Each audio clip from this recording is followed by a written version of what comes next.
So, welcome everyone to this new session of the Salon of Classical Architecture. We're going to have quite an exciting session dealing with floor patterns and ceilings. I'm going to share the screen. So today's program, we're having floor patterns and ceilings, and then our usual question time, where, as you know, you can bring your project for a free review, free critique, or make any question related to classical architecture, related or not with the topic we're talking today. So for those of you who may be the first time you're coming, this is actually our seventh session of the year. We do a session of the Salon every 2 weeks. We have been covering the classical orders, their practical application, the canthus leaf, floor plans, elevations of regular buildings and cityscape buildings. And today and for the next three sessions, we are going to be moving towards the interior, because doing a classical interior is also as important as designing a classical exterior. And we will leave the two last sessions of for the salon before the summer break for Gothic with K, which is all the early neo-Gothic, a bit much more fun and easygoing, laid back than the probably Victorian neo-Gothic. And then the last but not least of our sessions before the summer break will be classical landscape. After that, we will have a summer break and we will come back late September, early October with a new shorter session we will finish in Christmas, before Christmas, and then we will come back with a wider program, which is from January to June 2026. But let's start. So we're going to talk about floors. We're going to talk about the three main types of flooring that you find in classical and traditional building: stone floorings, timber floorings, and tile floorings. So for the stone floorings, the first basic one that you find almost everywhere, and the most traditional one is the so-called flagstones. Flag is not related here with the flag of every country. Is with a medieval word which represented a flat area. So it's basically flat stones of any kind. Normally they are limestones because they have a better water uh, resistant or they're better waterproof, but actually you can't find any of them. Flagstone have been used. It's the typical when you imagine the Roman roads.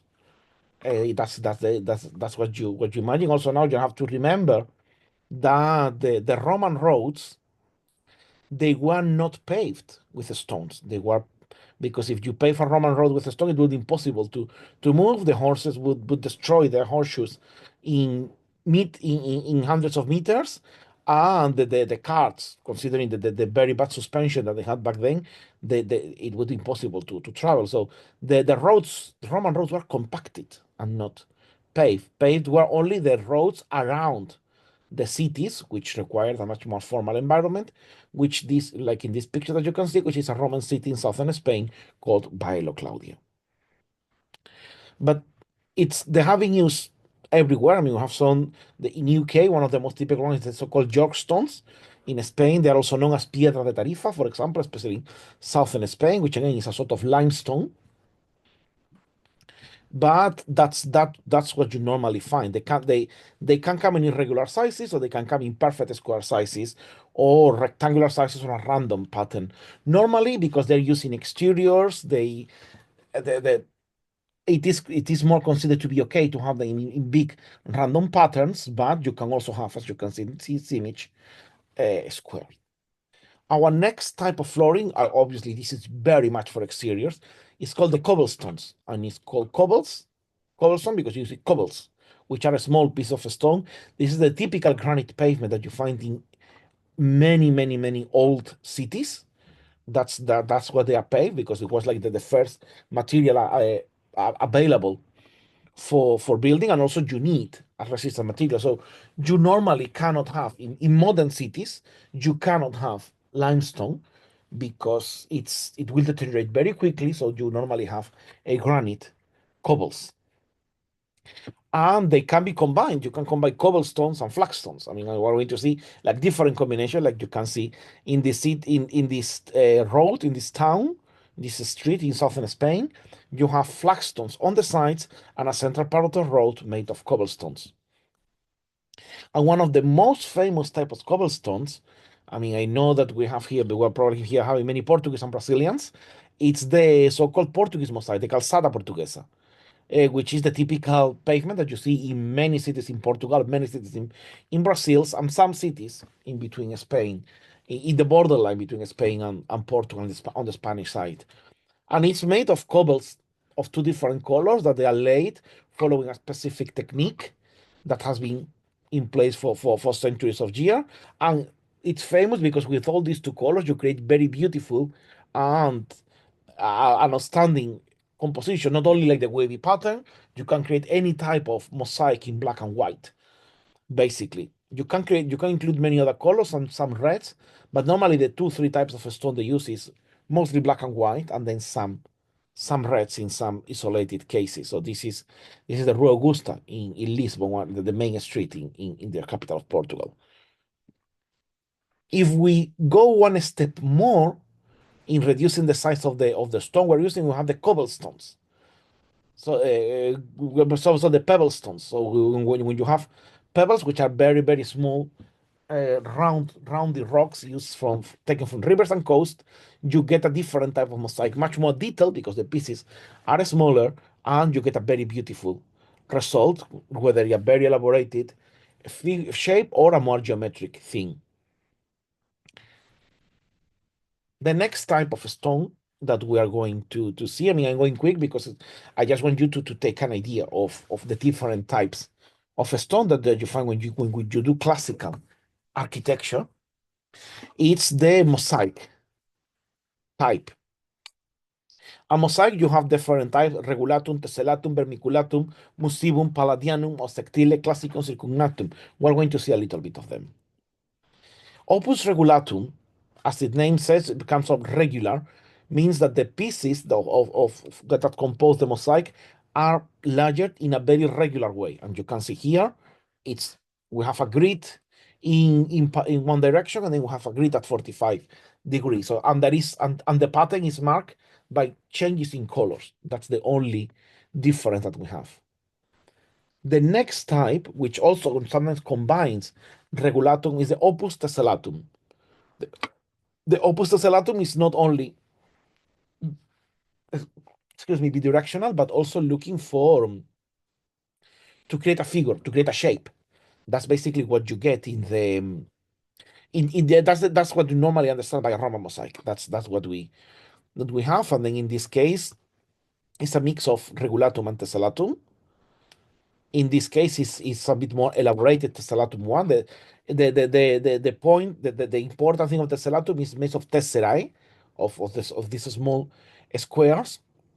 And something important when you are seeing the Roman mosaics, because sometimes when we go to a Roman building, the only thing that we have is a bit of the foundation, a bit of the walls, and we don't know much about the building or what could happen inside. But there is a trick that you can know more or less how was the internal layout of the room, and it's usually that the areas where they wouldn't have any furniture at all, they show the more elaborated mosaic, and areas where they might have rugs or pieces of furniture, whichever piece of furniture you want to consider, they have a less elaborated mosaic.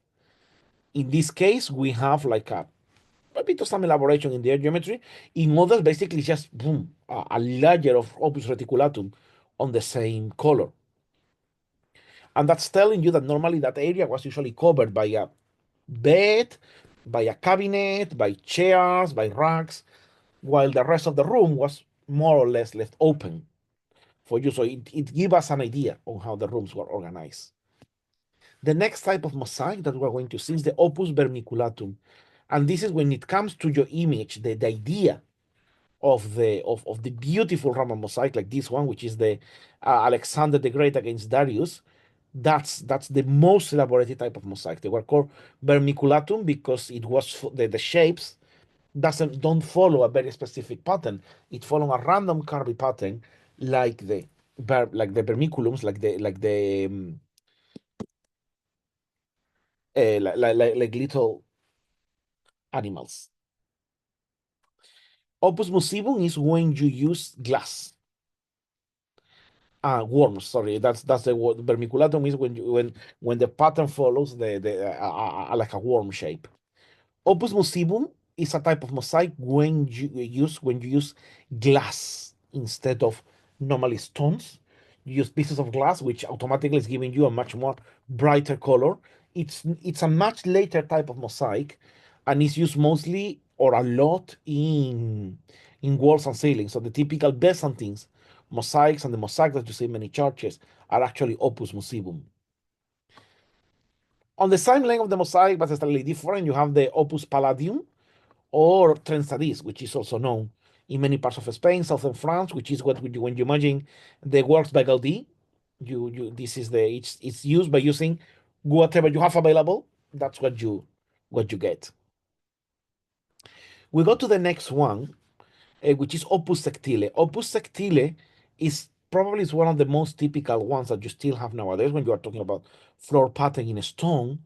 And the opus sectile is just using sections of a stone to create a pattern. So instead of having one single piece of stone, we're having different stone, different materials that are creating a beautiful pattern for us. So this is Roman times, obviously very degraded. You can see these ones in the Duomo of Milano in a much more better condition, but it follows the same technique. The marble is cut in multiple shapes, or and even with holes, like all these areas you see here with the little petals, and then it's inserted. So it's a more laborious but very luxurious way of creating mosaics. And on a variation in between a mosaic and the opus sectile, you have the cosmatesque, which is also very typical from Middle Ages, Italy, but you find it everywhere. You find also in France, you find in UK, you find in many places. And the cosmatesque is that's mixed, especially characterized also by the use of circles that rotate around on each other. And the name cosmatesque came because it was done by a Roman family called the Cosmati, and then they became famous over the world. And the technique started to take the name of the family. They didn't invent it; they were just the best of using it. And the moment it went out of Rome, they were known as the Cosmati pavement. But probably the most typical mosaic, which we also saw it in the second image about mosaic, is the opus classicum, which is a mix between it's a mix of any technique of mosaic with reticulatum. The opus reticulatum will make the background, and then any of the other mosaics will be will create the shape of it. Going forward, the mosaic, the opus circumactum, is a mosaic where the shapes are mostly circular. So here we're not talking about it's about how the stone, the pieces that the serae are placed. Well, in other one, we're talking about more layers, linear layers. In the opus incomactum, what we have is curved shapes. And last but not least, within the mosaic, we have the opus signinum. The opus signinum was one of the cheapest mosaics in Roman times, because as you can see, we are using still some tesserae, but you see all this orangey thing, and you can see here better. This is just a combination of pieces of stone, pieces of ceramic, with a mortar, put onto the floor, heat it with planks. That was a traditional technique. Heat it with metal planks to create a solid surface. So it creates a very continuous and solid surface, but then you cannot do anything on it. If there is any problem, you need to make a hole, and then it's very difficult to replicate. It's not like if you have a tile roof, or a roof made of flagstone, you can remove one flagstone and then substitute it. Here it's very difficult to replace if there is a damage. And this nowadays, this type of floor, this opus igninum, is known today as terrazzo. You find a lot in Central Europe, Northern Italy. You find that a lot. You also find, especially if you come from Spanish-speaking countries, you know that terrazzo also means the tiles that are made of these compounds, especially looking very much like these ones. It's a staple in many 1960s and 70s houses all over the Spanish-speaking world. And it was done back then under the premise that it was like the marble of the working class. I remember having seen adverts saying "Use terrazzo, the marble of the working class." And the compositions are endless. You can do whatever you want. You can mix mosaic and terrazzo because the both techniques work very well together. Any question until now about stone flooring?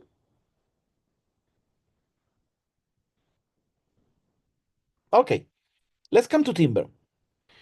With timber flooring, we have three types as well. We have parquet, we have planks, and we have intarsia. Let's see, there is a question in the chat. So the parquet, I mean, we have French people today here, and obviously you're the kings of the parquet, because obviously parquet comes from French. And the most typical patterns of parquet are the chevron. As you can see here, the chevron is just planks put in V shape but cut vertically. As opposed to the chevron, you have the herringbone, where the planks are not cut vertically, they are just put one onto another. And I have brought this one so that you see also the border, because we're going to talk about borders later. Because the borders are very important on how to conclude a flooring.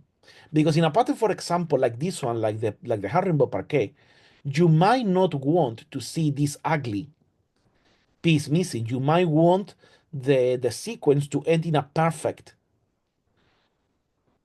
corner. So that means that on the edge, you will have just a little triangle at 45 degrees, creating a very, very nice effect. This is totally up to you, and it will be up to you when you are designing your floor pattern. That's what I'm bringing this, because I know that there's a lot of designers coming to the salon, and it's very important to check that. Otherwise, all the floor you're putting in your building, the day of the snagging comes, and it looks horrible.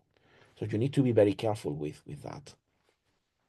Our next type of parquet is the mosaic. Mosaic parquet is not like a proper stone mosaic, but it's called mosaic because it's combining pieces of timber in several directions to create a sort of a mosaic effect. And the pieces of timber, they are more or less random little rectangles, creating a very varied effect or very diverse effect, not following any lines. We will see other types of patterns where you follow the lines of the grains. And now we enter into the what it is the proper beautiful parquet.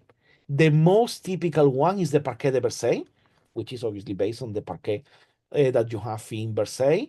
It's done in squares, or although it can be done for in more luxurious areas, many bespoke areas, it can run across, but normally it is mounted in a workshop and then installed on site because it requires a lot of mounting, and it has this beautiful interlocked pieces of timber. As you see here, we are looking for a direction. You have another type, the Bordeaux pattern, which obviously comes from the typical pattern that was done in Bordeaux, that the position of the timber is different, it's more centralized. This is pointing out to a center to create one effect.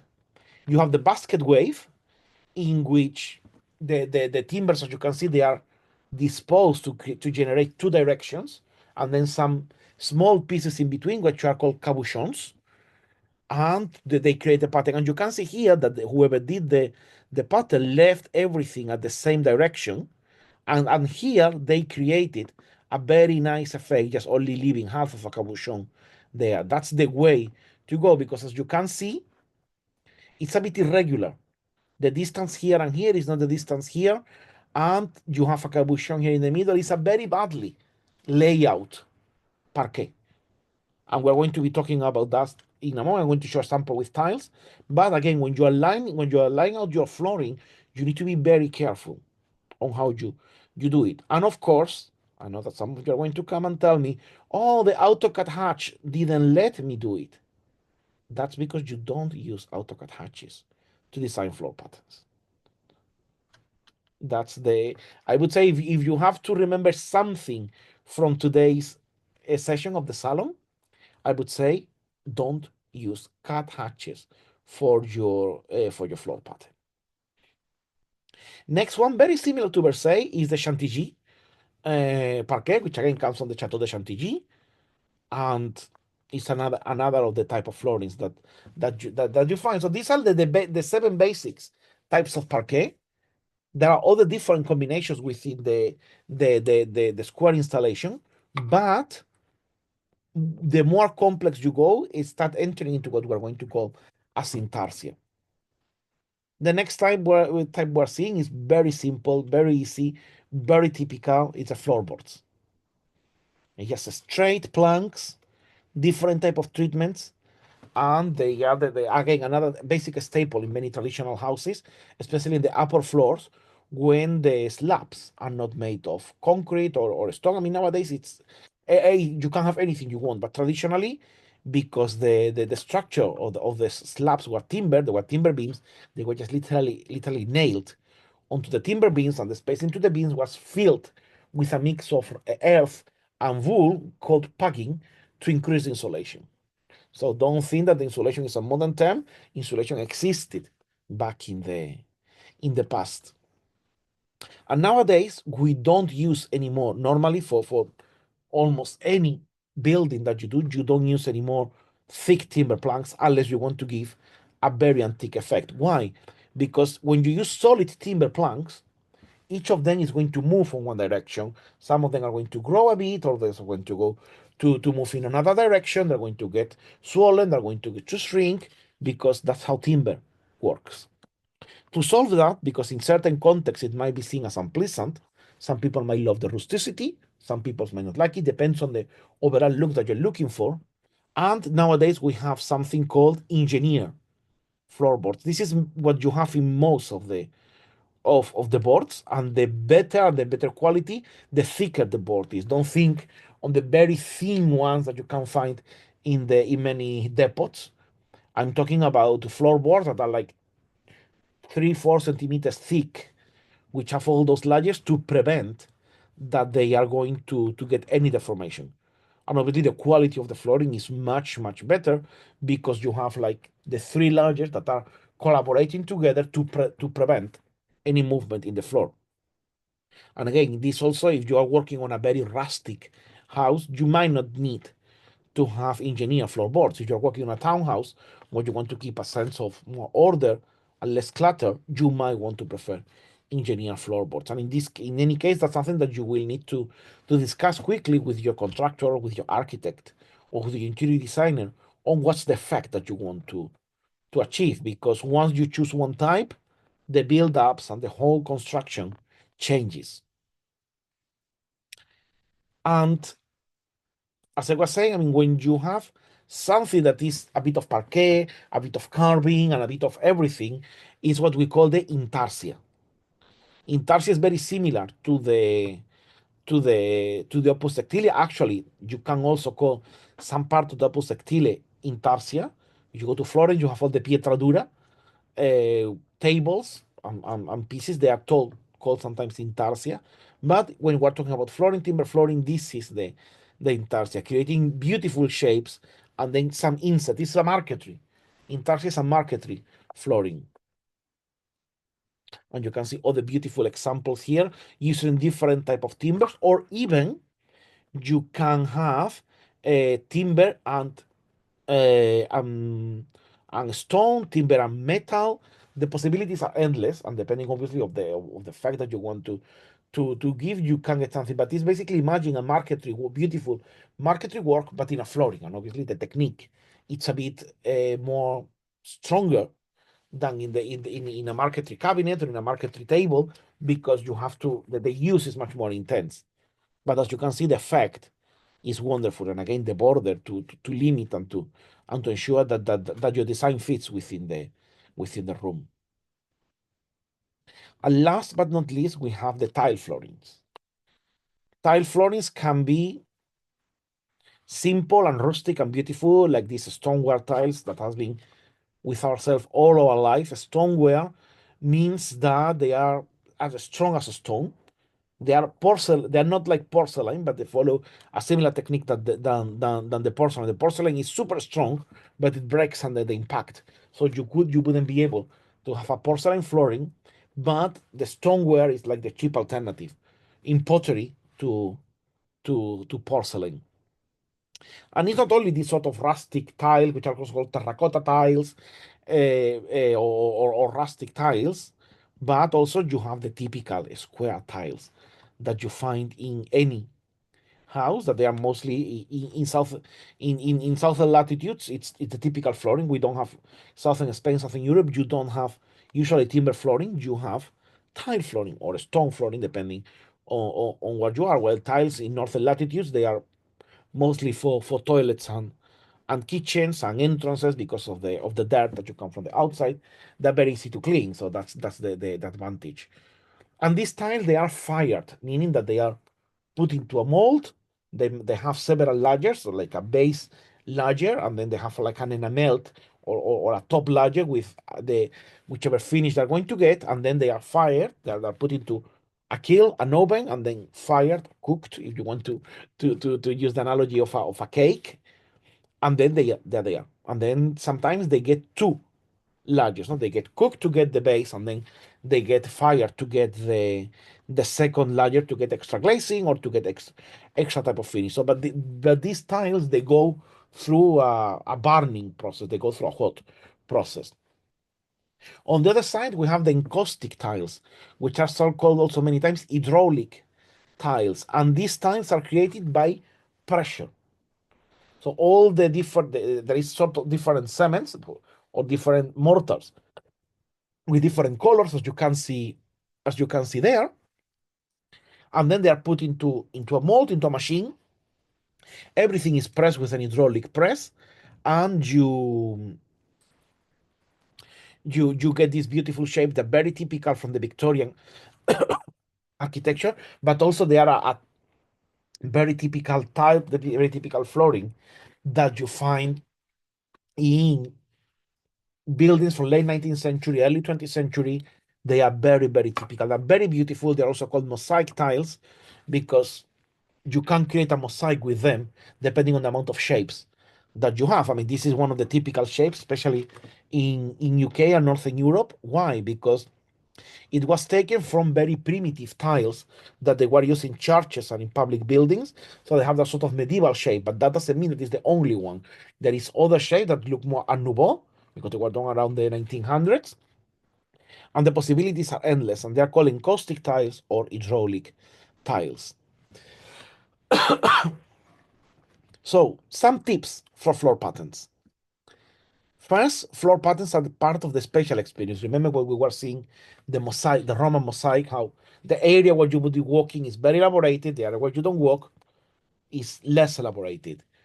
So you need to think about which flooring you're putting in the house, because it's something that you're going to see when you enter into the house or when you enter into the building. Imagine it's not only or in a square. The floor patterns are very, very important. Square, even a parking can have a necessary floor, an interesting floor pattern. It must have, because many cases the entrance is the important area to come in. So do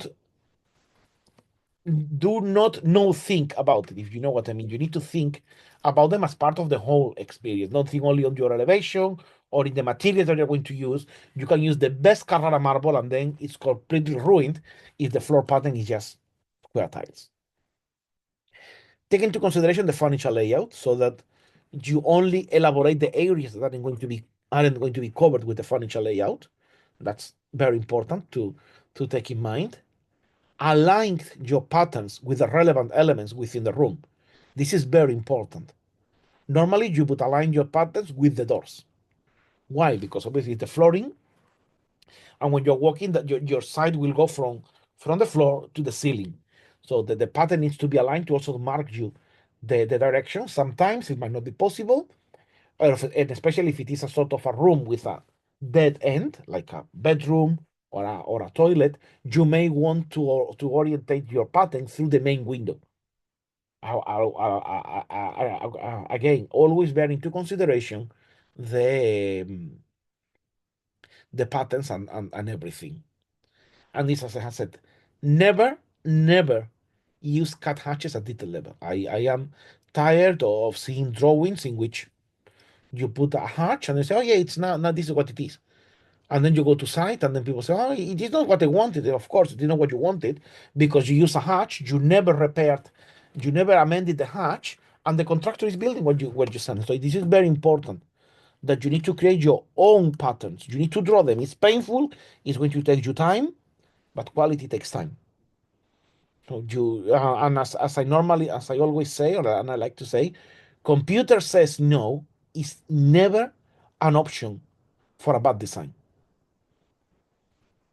So please bear that in mind when you are being, if you are being told no, the computer didn't allow me to do that. Okay, fine. If it didn't allow you to do that, you do it manually. But it's always unacceptable. It's never an acceptable solution to tell you the computer says no. Computer didn't, the AutoCAD or ArchiCAD or Beam or whichever didn't allow me to do this pattern because I only in my library only have 3 patterns. Well, you got another one, or you manage whatever you want, but you need to create by hand. And also use border and edges to frame your pattern. So don't think that you're going to take your tiles to the border to the skirting. Maybe to enhance a pattern, you might need to add a border and then with that control the composition. I'm going to show you some examples now. So you can choose with the orientation of the tile. You can get different patterns, different shapes, different distribution of the elements. And here you can see what to do and what not to do. So you cannot just start with a wall. You need to take into consideration, see here, how we have the 2 entrances. You have a door here and you have a door here. And in this case, in none of the cases, we are making a good orientation. This is not oriented with the door. This is oriented with the pattern is oriented by itself, and therefore, when you are there, it's going to be unsettling. It's going to create you you are going to feel that it's in a sort of unfinished room. And these things are important. The perception that you have of a room, other of my colleagues would say the neuroaesthetic experience of the architecture will have an impact. In figure 2, it's a bit better because we have added a border to frame it, but still we have some problems. It's not properly ordered. But in figure 3, we have aligned the tiles with the axis of the doors.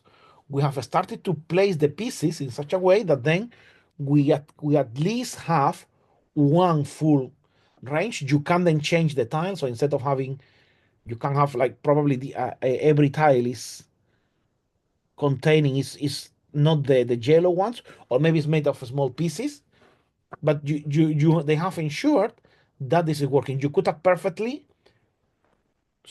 move the pattern a little bit to the right or the left, and instead of aligning with the big star, you could have aligned with the yellow ones. The fade would have been weaker, but it could have worked anyway. And then see that you have a border that the thickness of the border changes across the room because it's absorbing the differences. So don't take the pattern to the end. All patterns have natural finishes. And then when the pattern naturally finishes, it's what you add your border. And depending on what you are working, depending on what you are doing, it can be an accented border, meaning, or a contrast border. In some places they do, you have your whole beautiful parquet flooring, and then you have like a metal band around in brass or in bronze. Some people like it, or maybe you have like another band. It's up to you and up to your design. You can find both. The good thing of having also that border is acting as a movement joint. So because the floorings will move over the time. And then here, this is from a commercial catalog of encaustic tiles. You can see what the pattern, the border, and the infill. And the three of them they're giving you. So you have your pattern finishing what it needs to finish. Then you have your border to frame it, and then you have the infill tiles that you can see in the detail. It can absorb any difference because the important thing is to have it aligned with the door. And it comes in multiple shapes and sizes. These were the shapes and sizes that were in that commercial catalog. Whatever the commercial catalog of encaustic tiles you find, they will have their own type of tiles, which allows you to create quite a lot of different types of mosaics. Obviously, if you want to go for a more opus vermiculatum mosaic, you will need to go for a specialist artisan, which they exist and they do, and multiple artisans do that as well. So before we move to ceilings, any question?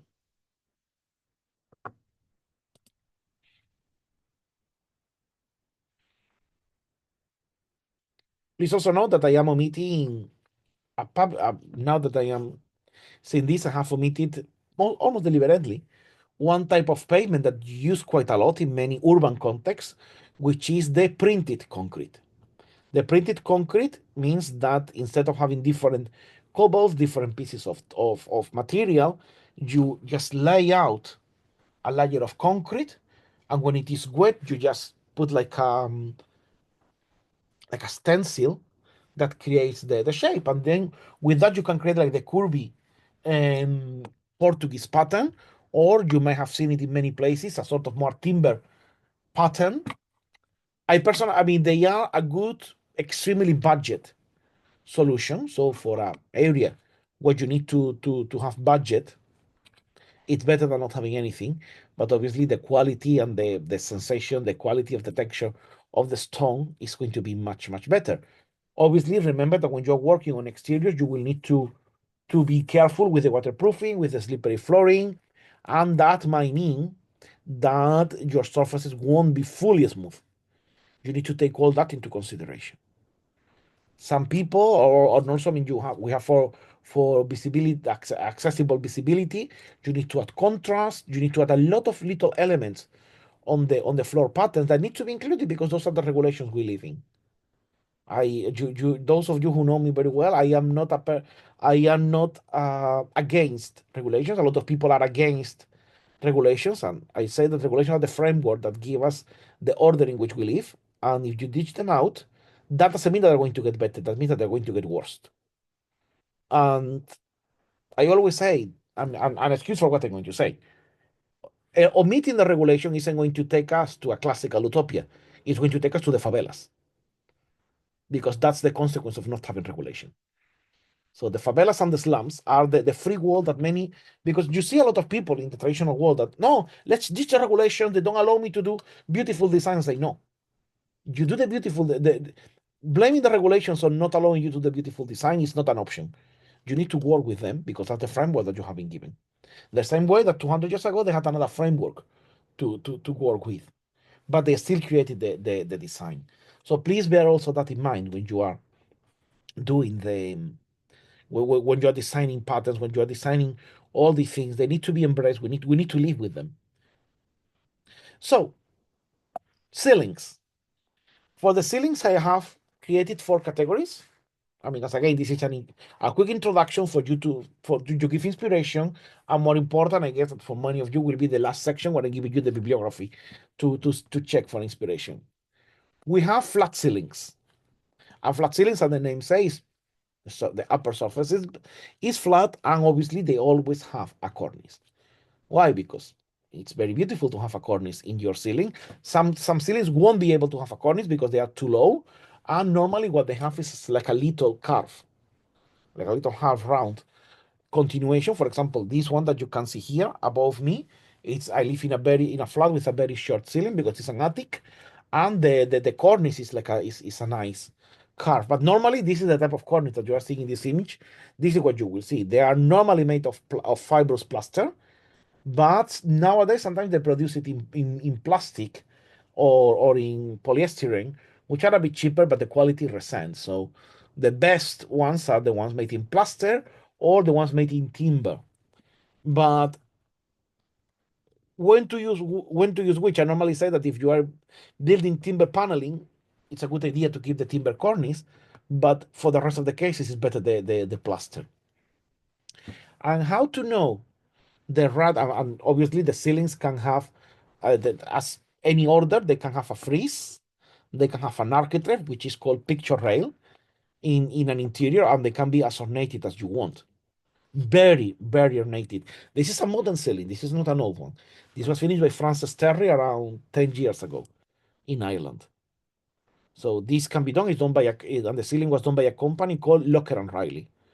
So this is we have wonderful artisans in UK. You have a wonderful artisan called Philip Walsh. You have another wonderful artisan called Patrick Webb who do completely bespoke ceilings, but also you can do There are companies that are specialized in that, Locker and Riley, Stevenson of Norwich, just to name the what they the four best ones in the market, the two best artisans and the two best companies. Yes, Locker and Riley, Stevensons of Norwich, and Philip Watch and Patrick Webb. There are many others. I mean, and if you happen to work in the Middle East, you don't even need to look. They are amazing with the plaster. In the Middle East, they can do whatever you want. You need to control their creativity. But for Europe, those are the best ones. And I wanted to bring this one because for you as an inspiration, because I did this ceiling.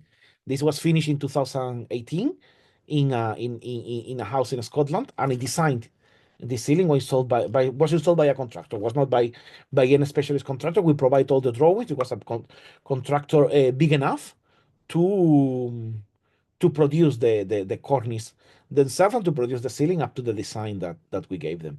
But this is a modern building. This is something built some years ago. It's in it's in a state, and you can rent it if you happen to have 30,000 square, 30,000 pounds cash, or 30,000 square spare pounds for you to spend a night out. You can spend it there for 30,000 pounds per night in a boutique hotel. But this is how you get the height of a cornice. The way to get the height of a cornice is you set up virtually. This is an example of the sound by omission that we were talking some days ago.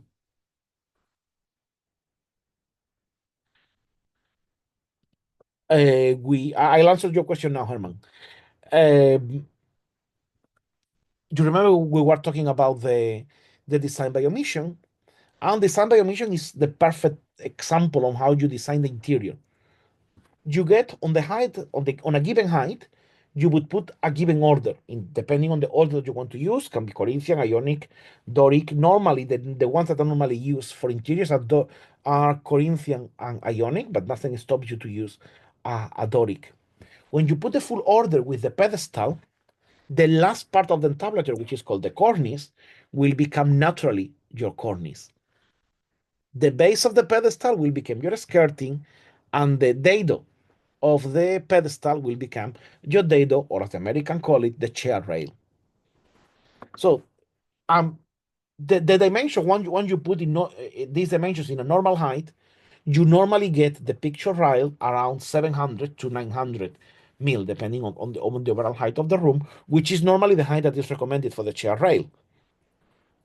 And then the picture rail normally identifies with the architrave and leaves a space with a frieze, which in many cases you see that in a lot of Victorian houses, you have paneling up to the picture rail, and then the frieze has like a very beautiful wallpaper design. It happens, it can be anything. So that's keep with the idea of the frieze.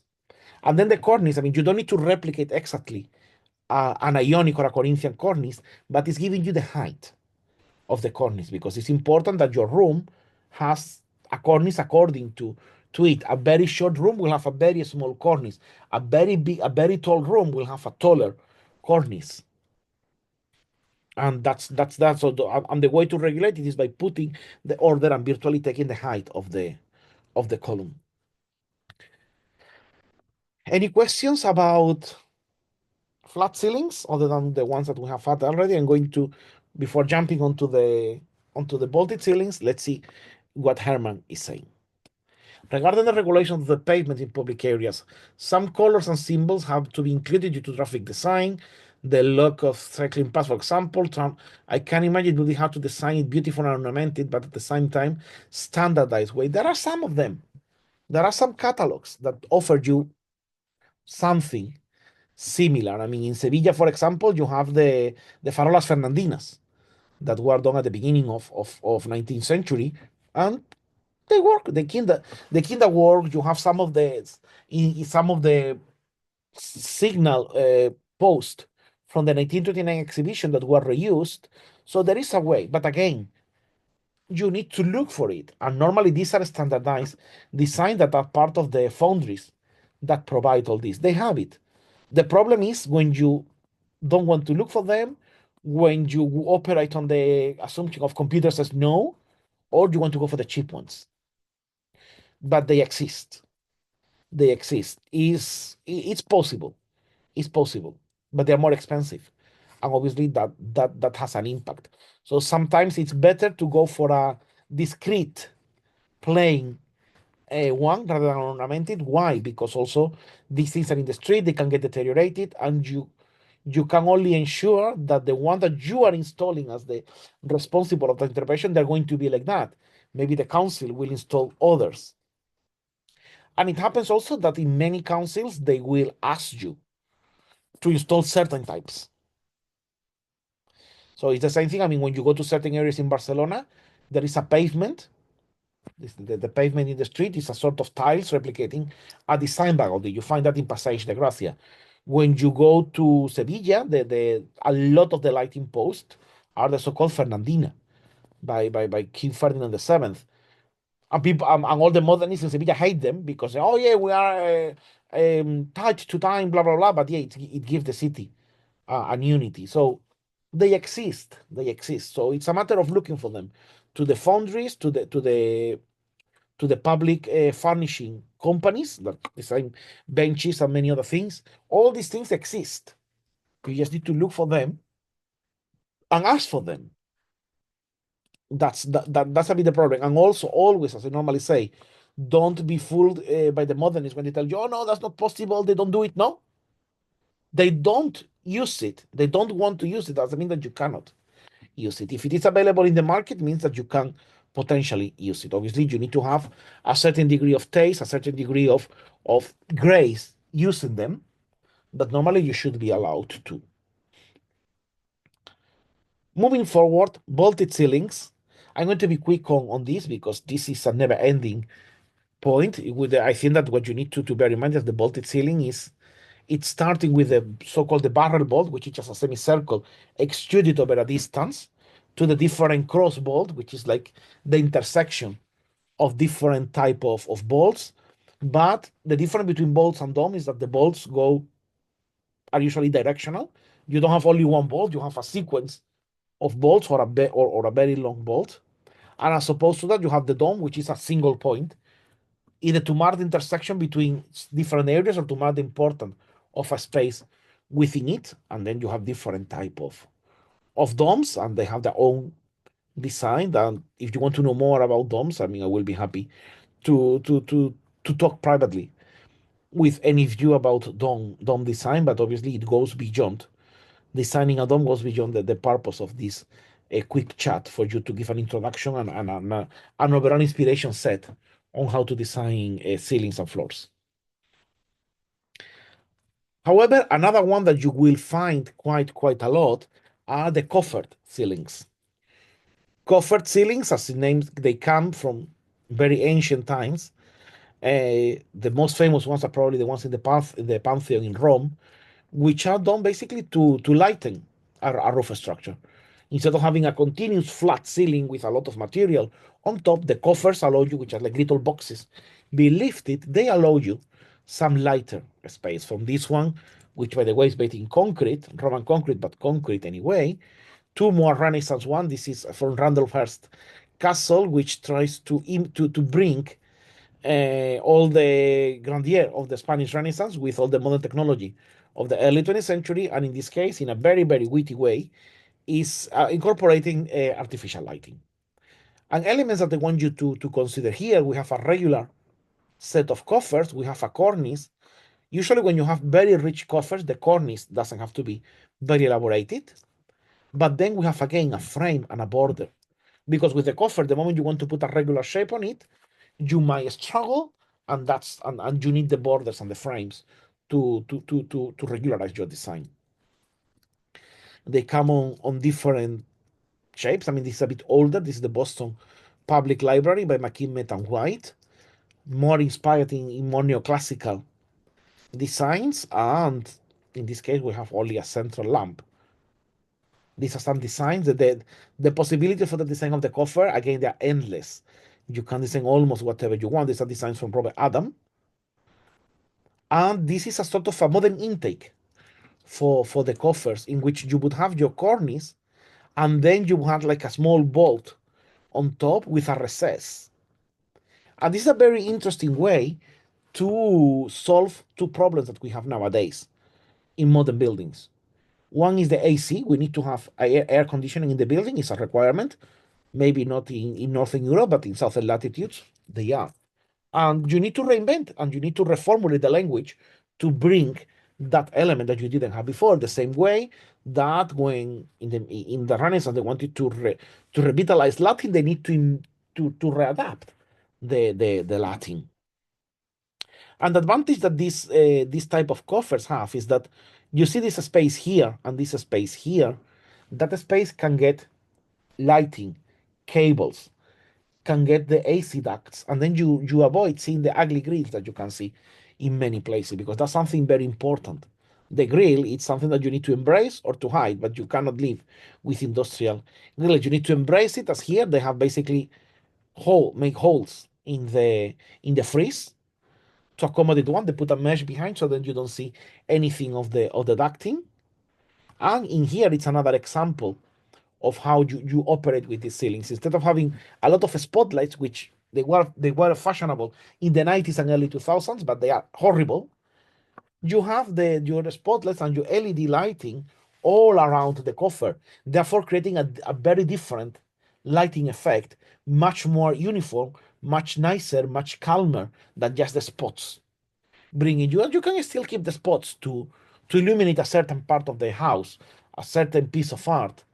But normally it's better to not to have them, and then rely on pendants and or ceiling lights and perimeter lighting. That the effects on your room will be much better. And coming to the end, we have slope ceilings. And for the slope ceilings, I think one of the things that come back to our mind is the barn conversion. No, it's very famous thing that we see in many American movies, American programs. It's a dream for the people in UK who can afford it. Is the barn conversion? Obviously, a big part of the barn is the truss.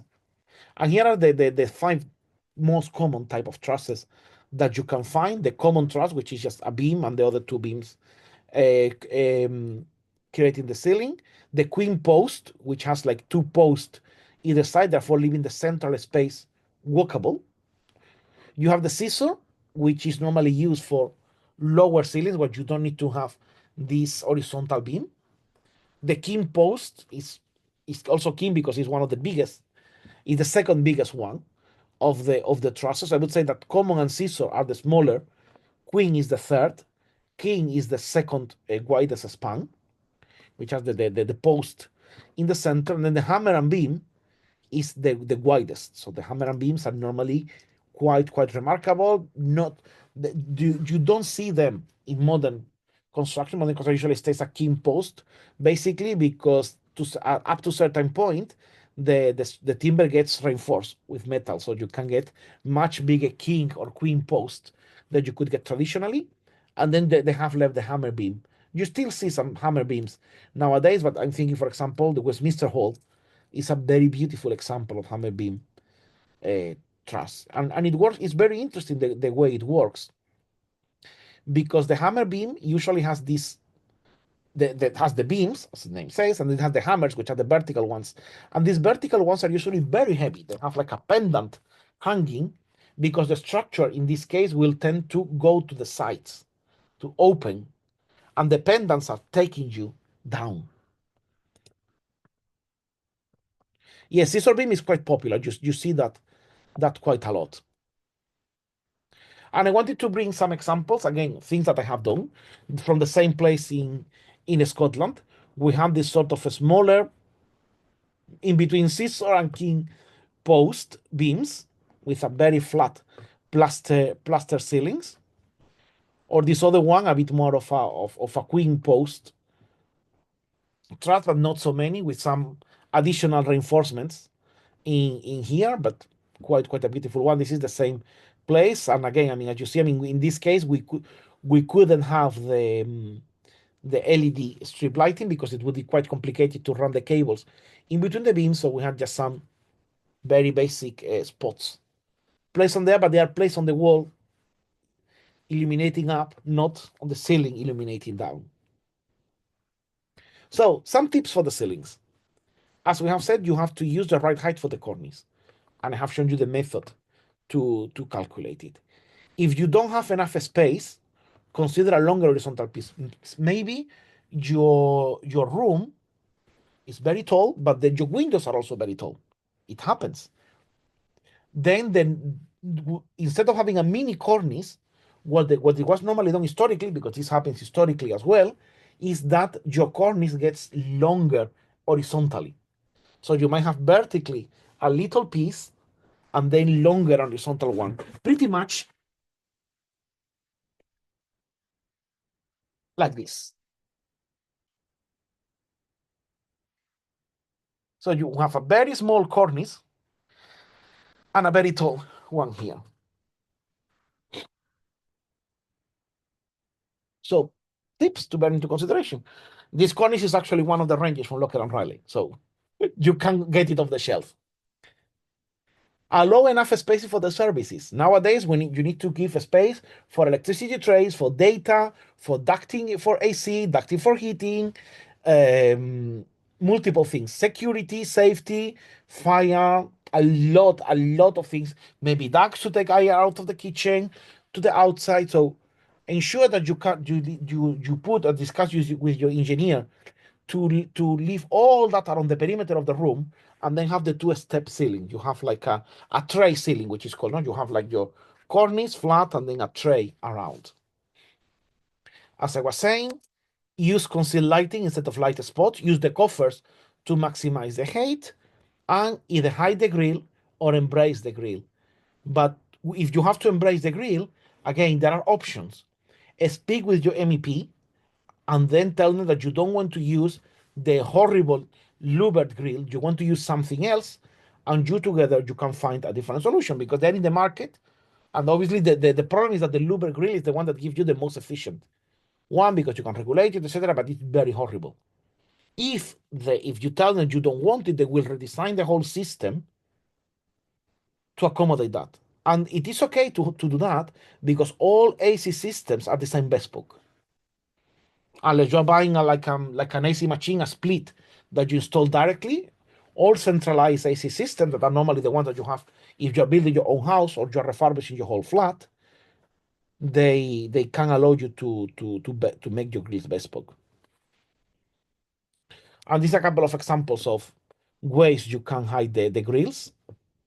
And here you can see, I mean, this is the AC coming from your coffer. You have your LED lighting, and then you have your cornice there. So these are real examples that I have used in the past. Any questions about the ceilings?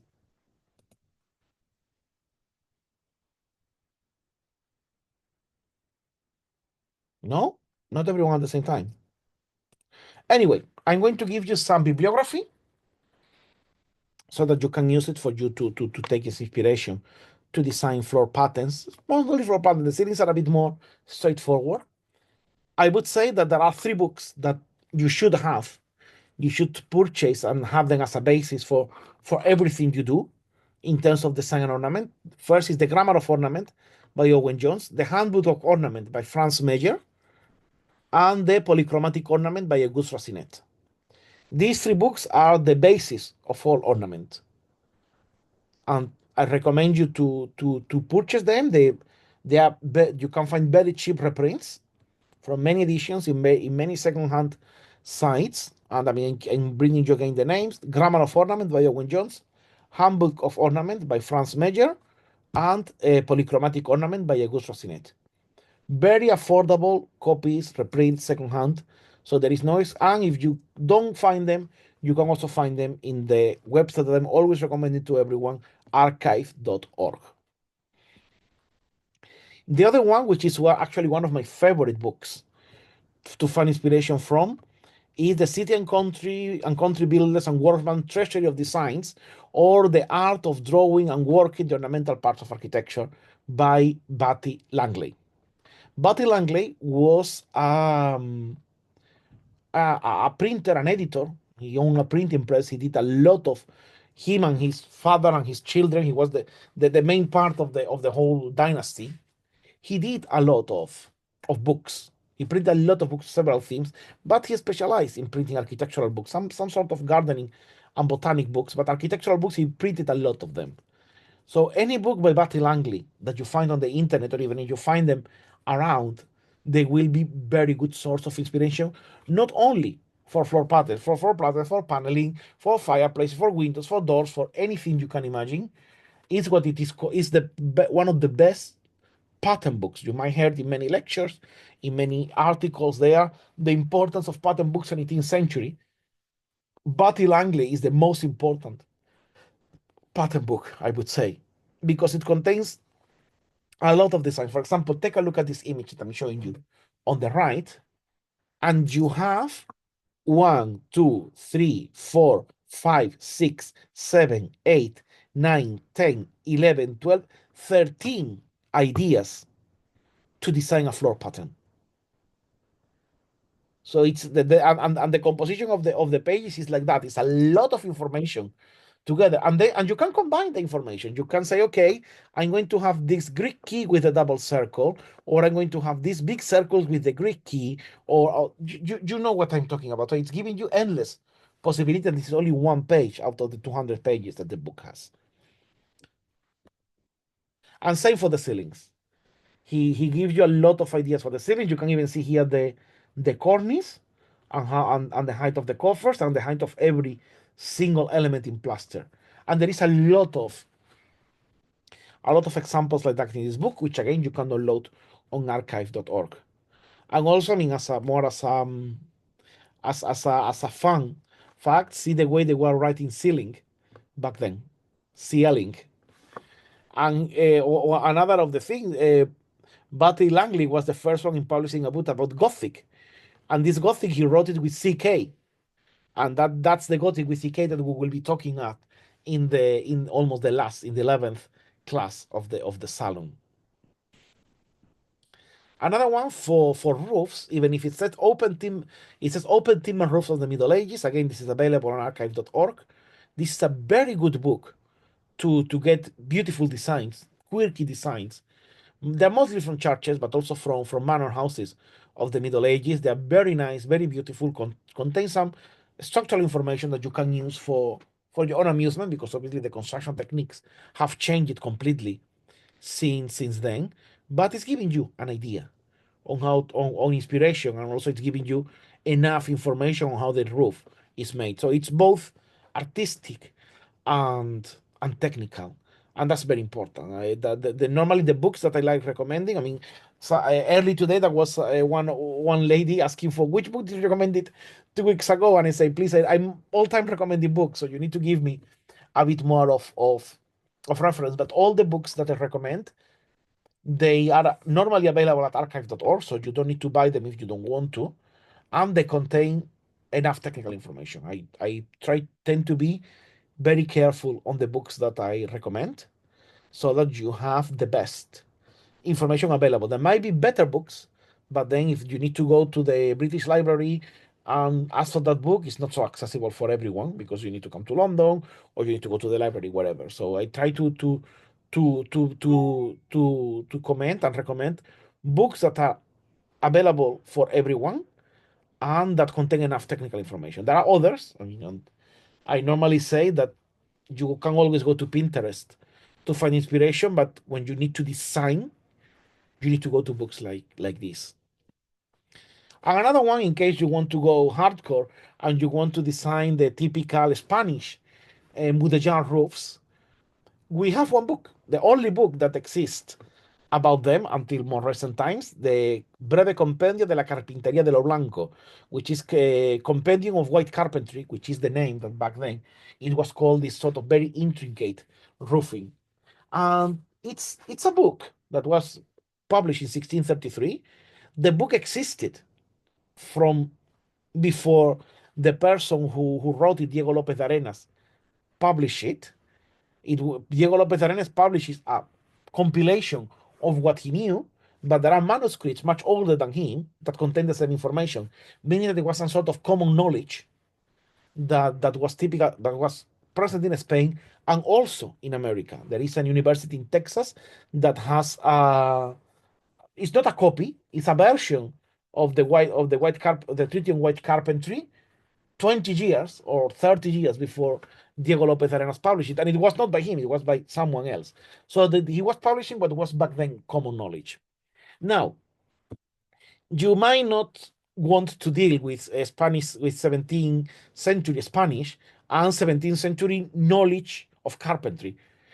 A bit complicated. I mean, for example, we have the wonderful French carpenters that do wonderful stuff. I mean, these people don't know, unfortunately, anything about this. They know very well Queen Trust, etc. This is an art that is almost lost because it's so complicated to do. But thanks God, we still have one. Now we have more companies. A gentleman called Enrique Nuere, he restored. I mean, he was an architect. He started working on restoration of Mudéjar roofs, and then when he had to restore them, the only thing he could use was the Treaty of López de Arenas. And because he knew how complicated it is, he wrote several books to help future generations to do it. He did like new Treaty of White Carpentry and the true story of Enrique Garabato, which is like his alter ego as a disciple of Diego López de Arenas, and a monumental one, very beautiful, La Carpintería del Mar Española, full of drawings. He has a company where he calculates, apparently has developed a system to calculate them manually, which obviously he doesn't share with anyone because it's his secret. But I think that at the moment there are 4 or 5 companies in the world that can do a Mudéjar roof. So again, if they tell you it cannot be done, they're lying. You might not have the money to do it, but it can be done. So always bear that in mind. It is possible. You can do it. Your client needs to pay, but you can do it. And with this, we finish the bibliography and we finish the first part of the session. As you know, in every class, we have a first session to talk about a topic, which in this portion, this season, we have decided to be a bit more structured. Like the last season was a bit more unstructured, and probably in autumn it will be again much more unstructured. But we decided to structure this one. And now, before I do the round of announcements that I normally do at the end, it's the question time and the time when you can bring up any topic you want as far as it's related to classical architecture or bring your project. I don't know. I mean, I know that through social media, I spoke with people who were going to bring their project, but I don't know if that person is here or not. If you're here, manifest yourself. If not, anyone can ask any question. Don't be shy. Yeah, I am. I think I was the one who talked with you about the Okay. project. Yeah. Okay. Perfect. You are Magnus. I'm Magnus from Norway. I'm the Okay. leader of Vacantus. Okay. Like we have Perfect. the Perfect. student group, Okay. yeah. Okay. And also doing a project with Branko Mitrovic now this Okay. semester. Perfect. Yeah. Yeah. So you know Oscar and Carl and the other. Yeah, You're in Trondheim. in Trondheim, yes, Okay. correct. Okay. Will I see you in Oslo next week? Yeah, you Okay. will. Perfect. So we'll meet there. Okay. Mm. So there is okay. Okay. Well, let's go with Magnus, and then Francisco will answer you after. Okay. The screen is yours. Yeah. You can share the screen. Multiple participants can share the screen. Okay. You should be able to share it now. So let's sign out. Can you see the screen now? No, I'm going to stop sharing just in case. And now you can share.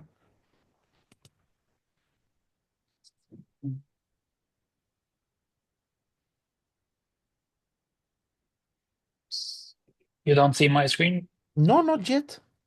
I will try again. You need I to... was seeing in Magnus. Okay. Oh, you I were. was seeing Yeah. it. Okay, now. Okay, Yeah, Perfect. I can see it now. Yeah. Perfect. Perfect. Thank you, guy. Yeah, now we good, can. Thank you. good. So my project is located in Lofoten, in my hometown, Svolvær. Uh-huh. So my proposal is to do a new municipality building, like a city hall. Um, the original city hall is placed here. I don't know if you see the marker. Yes. Yeah. So my plan is to move it to this lot because as it stands now, it's just that this whole lot is empty and used as a parking lot. Uh-huh. And it stands in a nice connection with the church that Okay. stands on top of the hill. Um, and it's also in the end of like the uh, like historical street, which is Mm-hmm. this. So, and I've worked a bit with I have some problems with the project. I mean, I'm still working with the facades. We could Okay. maybe take like we should maybe take the plans Let's start first. with the plan. Let's start with the plan. Yeah, start with the plan. Um, I mean, so you have from this. what I have seen from the facade, it's a very interesting design, very bold. So Yeah. I don't know if I like So it, but it's very bold. So that's good. we'll have to see. We might refine it a little bit. So No, no, it's but more. it's good. It's good. You Yeah. didn't want to go for just a box. You wanted to have Yeah. fun. Okay, let's go. So you have the main entrance with the portico, and then you go Uh-huh. into this vestibule where you have Uh-huh. the wardrobe on one side and reception on the other. Mm-hmm. And then the main hall is this, the sala, which is you see you have one level up, which takes you to this access, leading you in either into the like cafe or into the main meeting room, like. Mm-hmm. And then you have the monumental staircase going up, leading you to no. Wait a minute. So from this main axis, you can go up this stair and then go up this monumental stair, leading you to the gallery around. Above with the first floor. Okay. Correct. Yeah. And from the second floor, it's mainly offices. Then you also have the stair down, which goes into a cinema, which we can see in. Yeah, you have a cinema underneath, Okay. um, Okay, fine. Yeah. underneath the atrium. And what about the library? And then you have the library in the north end. So you have access either. I mean, so this is north, this direction. Mm-hmm. So then you can either access it from directly from the front or through the atrium. Uh-huh. And it's the point of doing the atrium here is also like a connection room that you could actually, instead of walking around this whole lot, you can walk straight through the building, leading you to the second road or Mm-hmm. street. So that was the initial plan. Okay. Yeah, and that's basically the layout. And then you have like, First floor. Okay. yeah, this is the second floor. Mm-hmm. Yeah. Okay, let's go And back to the to also, bathroom. yeah, Yeah. I I'm going to start with the left and then we'll go to the yeah, right. I think that the toilets are quite well sized, which is great because I mean, it's sometimes it's difficult to know, but there is a sort of a formula. At least I have used an American one when I have had to do public buildings. And checking the internet, I don't know exactly how it is. You calculate the amount of people that your building is capable of hosting. Then you apply one percentage, gets you male and females. Then for the males, you need to apply another percentage to get how many urinaries and how many cubicles you are going to get. And on top of that, you need to put the accessible bathrooms with baby changing. Because if you put them without baby changing, you need to make one of the cubicles bigger to put the baby changing. So you put, instead of mm, doing normally, an accessible bathroom is 1.5 by 2 meters. If you make it 2 meters by 2 meters, you're putting the baby change in there, and then you are killing two birds with one stone. And actually, I mean, when you have, I don't know if you have ever had a punami emergency, but those who have a punami emergency, you need an accessible toilet to deal with the Okay. punami emergency. So just say, no? Yeah. It's Good. important. So I think that you won't have that problem because you have done very big toilets, which is perfect. Mhm. So I see, I mean, you have created a very nice space for the elevator, but I don't know how you're going to fit the elevator there. This room. Yes. I mean, you Yes. see this gray part is the elevator. Ah, So you have this excellent. circular room similar Excellent.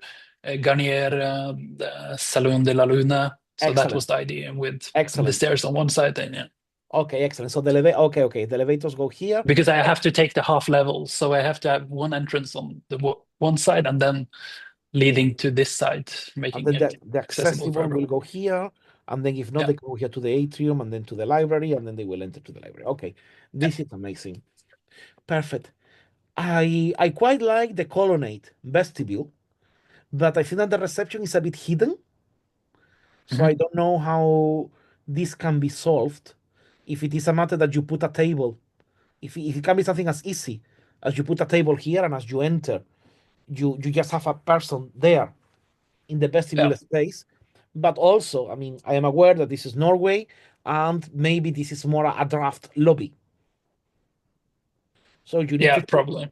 you cannot have a person sitting there all day because it's going to be cold. You're going to go there. It's semi-heated space. So in that case, it's logical to have the reception here because the problem is that once you pass this point, you cannot have the reception here. It's too far, and you cannot have it here in the sala because A, you're going to lose the space for the sala, and B, it's not accessible. Mhm. So I think that you will need to. I mean, probably what you have done is the best solution because all this is acts as the draft lobby, and this becomes a heated space. You will need to put a door here as well, Mhm. so that you can move from the reception to the toilet without having to use the vestibule, while the vestibule stays as only the public can enter from there. So you have like two types of spaces. Mhm. This which is the semi-heated, this which is a bit more heated but with heavy thermal loss, and then you have the rest which is like perfectly acclimatized. So that's a bit the idea. What do you have in here and here? I mean, this is it's mainly leftover spaces, but it Okay, might, I'm not sure if it's actually leftover because in the second floor, you see that you have to have this. the vestibule for the stairs. We'll Yes. go to the vestibule for the stairs when we see the Yeah. first floor. But let's see Yeah. basically what you can have here is either A, you can give it to the cafeteria, and we'll see now what happens in the cafeteria, or B, you give it to the accessible toilets. Mhm. But the problem is, as you say, it's a bit of a leftover space, and you need and when you are reviewing these things, I mean, the leftover spaces can be a bit difficult to achieve. So either you give it as a storage for the cafeteria, or you give it to the toilets, or you give it, which is also a good idea, because we don't have any space for the cleaners, for the janitors. Mhm. So you need a space where they're going to, because a space like this, a building like this, you don't clean it with a normal bucket. You need to have the big bucket with wheels, because obviously the Mhm. poor person cleaning won't be able to take the bucket. It needs to have like a massive sink to empty and load water, and then you need to have a lot of cleaning products. So this can be perfectly a cabin, utility room. I would Mhm. keep it as an utility room because also close to the cafeteria. If an accident happens in the cafeteria, you can always step in. Now you enter into the cafeteria, which is good. You have one and another. I don't know how this is too much detailing, but you might need to have to create like a small draft lobby here, depending on how you want to treat the cafeteria. This is more for much more later detail stage, but you need to Mhm. think about that in case you want to have it. It's small. It can be glass. You see in many Yeah. buildings. Yeah. So it can be something like that, but it will look that you have thought about it. And Yeah, then, sort of like a vestibule yeah, for it, right? like a draft Yeah. vestibule. Now, what is the, imagine that I have just entered. I am here in the center, this little orange dot. I want to order a meal or a coffee. Where do I go? And so that's also I haven't designed that Okay. thoroughly. This is just like a completion of the Yeah. Because the at the same symmetry. time, I understand that you will be able to access the cafe from here, right? Yeah, I mean you can, but it's still like I know, sort I of know, a I know, no, portico on that facade. So, I am but yeah, just let's try to work it out now. So yeah. I'm not asking you to come with an answer. Let's do it together. Let's find a way of solving it. Because considering that you are going to access from here, the natural sequence is that you're going to enter here and you're going to move this way. And then this is leaving you an area more or less like this, that this is going to be your operating area. And then maybe we need to add a little area here. So, and leave this space that I'm going to leave in green wide enough so that it doesn't look like a leftover space, that actually look like will be a secondary space, but won't be just a corridor. It can be a space where you can have like a couple of tables, like the typical space that if I enter, I won't go here, but if everyone is full, I can still use that space Mhm. as extra with some tables, narrow. It doesn't have to be a very big one. So, and then you have all this space for the, and again, this will depend. This is too much to ask at the moment, but you need to think about what's going to happen in the cafeteria. Is it going to be like a typical cafe, like a Starbucks or a Costa or an Nero, where you arrive and have some pastries, some sandwiches, and coffee, and that's it? Or they're going to serve hot meals? Because if they're going to serve hot meals, they're going to need more space. And I'm saying this because this is the difference between saying, okay, I am having like a small kitchenette here and then a counter here, let's say, all this area is a counter where you still have some stuff to cook and to serve. This would be one option in which you actually need a kitchen.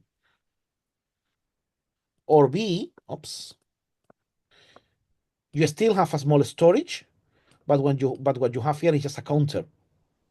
Maybe in this way you have like the typical fridge where you have the cold drinks. And then you come, you grab your drink, you pay, and that's it. And then here what you have is just a storage to replenish snacks and drinks, etc. But you don't have a cooking kitchen. So those are two ways of organizing it. You decide which one you want to do, because I don't. It's always a big question. No, I think that you need to leave a space here, and it's usually not up to you. It will be up to the operator who decide what they want. So I would leave this space as closed storage dust kitchen, but that's it. It can be a kitchen, but you're not providing a catering kitchen inside. And then I would leave the rest, assuming that you're going to have a bigger or smaller counter. Then we go here. We have the city. Okay. This is the meeting hall, no? Yeah, on top. Yeah. Okay, and then yeah, of course, this means that if there are more people, you can always open to the sides and have more sitting here, or you can do a public function. You can use the three rooms together. Yeah. And also there's a plan to have like a small gallery Okay, what I for would seating. what I would do is I would have even less wall. I would finalize the wall somewhere here and then put a couple of columns. If you want to put more columns, maybe you can, maybe yes, maybe no. That's up to you. But I would leave it wider so that when you want to open, the space is properly opened.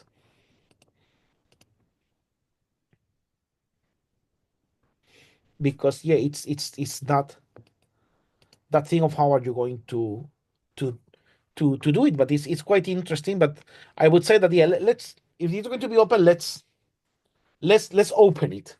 And then, if Yeah. necessary, we can talk about treatments. Maybe it's something as easy as a curtain or a screen, or we can talk about how, in a normal situation, these two rooms are going to be closed. Because if you don't want many people, these rooms will be closed and they won't be accessible. So putting a screen, maybe yes, maybe no. We can talk about which options you have. You can have the columns and a simple heavy curtain behind. That's a very Yeah. cheap option. You could have like a foldable door, or a Mhm. retractable Yeah. door. You could have many options. So you have a thought about them. But I think the problem with the retractable and the and the folding door is that it's going to need to be very big and very massive. So Mhm. it's going to be difficult to operate. So have a thought. Is that you leave it open, you put some soft treatment like curtains, or a heavy treatment like a screen, and then at least you keep in mind. You don't have to do it. You know what I mean. It Yeah. seems more to keep in mind, and bulletproof your design for the future. Now, I think that one problem that I see in the library, which I really love the shape of the library. All of a sudden, we're here in the Basilica Ulpia.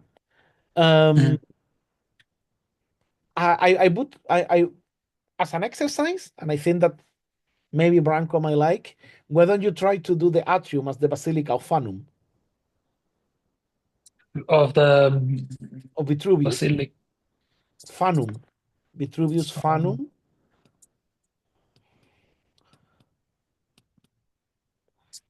the Basilica of Fanum that Vitruvius describes Mhm. in the 10 books.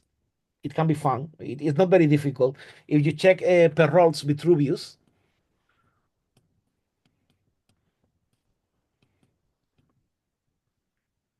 16, I think the edition is 1685. You have the plans there. Okay. You can check it. And by the way, that's the second best edition of Vitruvius is the Perrault edition in French. The best one is the Mhm. Spanish edition of 1787. Those are the two best editions, commented editions of Vitruvius. Probably the third one will be Cesarianos Vitruvius or Barbaros Vitruvius, illustrated by Palladio. But those are the two best one, best documented. Parrot was the best one until the Spanish of 1787, but the Spanish of 1887 finds problems of the translation and corrects them through the direct measurements of buildings in antiquity. So that's why I say it's the best. Anyway, I see that you act. This space here is a reading hall, isn't it? Which one? Yeah, this is Yeah. the reading hall, and then you have like these enclosed rooms on I would. each end. I think that the problem is that if you want to use these rooms, you are going to. If it's a meeting, it's a lot of people coming in and out. You're going to disrupt the peace of the library. So you need to find a way of accessing those rooms without having to access the library. For Mhm. example, through here and through here. Yeah. You still can. The idea is that you can go this way, but you cannot go this way. If you know what I mean. Mhm. Because Yeah, this is a very I understand. general reading room. Maybe you don't need to meet in rooms, and I'm saying that because um, the toilet, yeah, okay, the toilets are okay, but you will need a storage room, you will need a deposit room, you will need an office. So the library needs a bit more of admin space. You could perfectly use these pockets as toilets and storage. That's Mhm. perfect. But I would leave one of the two. I don't know which. You decide which. I would leave them as admin for the library, because Yeah. obviously, I mean, this is going to be a very beautiful reading room. But and okay, yeah, I will go there. But Because one idea was in this like apsis. The thought was to have like a reception on one of the sides. okay, Then perfect. you could have like a office space in the So wherever, left. imagine that you have the reception here, then all the space here is admin for the library. Mhm. And I say that it's not only admin office for the librarian, it's also the deposit of the books. Why? Because people will come in, will take the books in, out, etc. But this is very beautiful, but it might not be enough for the amount of books as you normally have. And it's okay. It's not a critique. It's normal. Libraries have lots of books. And then, I mean, if you're looking for a specific book, and some of the books will be very expensive books, so you don't want to have those books. Anyone can take them. It's not because they are old. It's also because they are expensive, and you don't want anyone to access it. So then those books will be here. You might also think about, if you want, to have a children's section of the library. Yeah, that was also requests from. So then maybe it's one, instead of being meeting rooms, which we're going to have in the floor above, you can use this for the admin and the child's library. Mhm. Is this a Yeah. staircase? Which one? Yeah, this is a staircase going down to the cinema, Okay. like similar to that of the library of Mackim White. Okay. You will need to you will need to take care about the head heights. But no, I thought it Yeah, was going up, and then I was going to suggest the Eldridge, yeah, de la Laurenciana, because but no. yeah, Damn it. You missed the opportunity to do the Enriqueto. I would say that again, all this area will need to be a reception dash the draft lobby, which Mhm. means that then you will need to have these can be screens like closed glaze openings, and then you only have one entrance from here, and then maybe you will need to create like a locker room somewhere or change the shape of this vestibule, because this needs to be, if you are going out, you need to create the draft lobby. I mean, Mhm. you know how cold is there, so Yeah, you you need to have the draft lobby. Another thing you could do and then use the pockets is extend the vestibule enough to be able to access here and there, to put it as locker rooms only if you want. If not, you just leave some lockers there in a graceful way. But that's it, because obviously here you have very nice lockers, but unless you are coming from here and you leave the locker and then you go to the library, if you are entering from here, it's a bit complicated. You can avoid that by just directly preventing entering from there. So that's up to you. Mhm. So we have some comments here. I think that Herman was commenting something. You can also access the meeting room through one of the apses. Correct. Yes. Yeah, that could be also an idea. You can access the meeting room through here and through here. But I think that as far as we have yeah, been evolving the discussion, I think those meeting rooms are going to disappear, and they're going to become office admin and uh, yeah. children's reading room. So, and then yeah, it's all controlled. I would say this the admin, and this is children's room. Why? Because you have an extra space here for storage and a toilet. And a small toilet for kids. Why? Because kids are going, this is not going to be a silent library. It's a kids library. So they're going to Mhm. be, unless you have very well behaved kids, they're going to be Yeah, running, having fun, etc. And you are going to have toddlers or and young kids that when they tell you that they need to go to the toilet, it's 5 minutes after they needed to go to Mhm. the toilet, if you know Yeah, what I mean. of course. So you need to put a little toilet there. It doesn't have to be very big, just a little toilet for emergencies.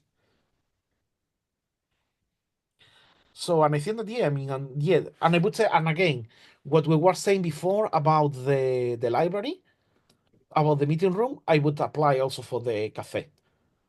So I would do something like this to open up the space as much as necessary. I would rely on a couple of columns rather than a thick wall. Mhm. And when you do that, ensure that you leave that the space here,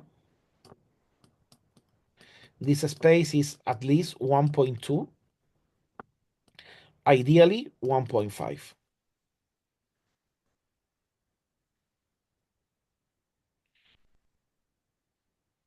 Like between the columns, or Yeah, between the pillar and the column, Yeah. the pilaster and the column at least between 1.2 and 1.5, so that it's generous to walk by. If for any reason it has to be smaller, then you need to implicitly state you cannot cross, and then you can just put a planter here. Mhm. If it is less than 120.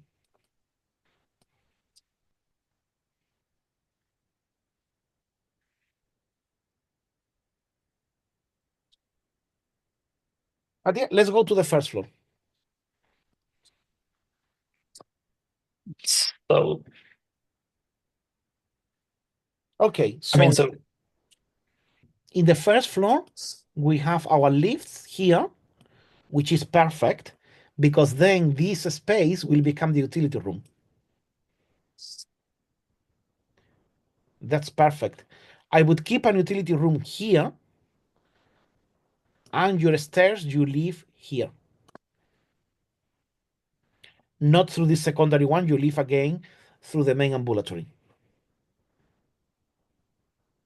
leading into the gallery or Leading into the gallery, ambulatory, not onto this open space, because also think about that.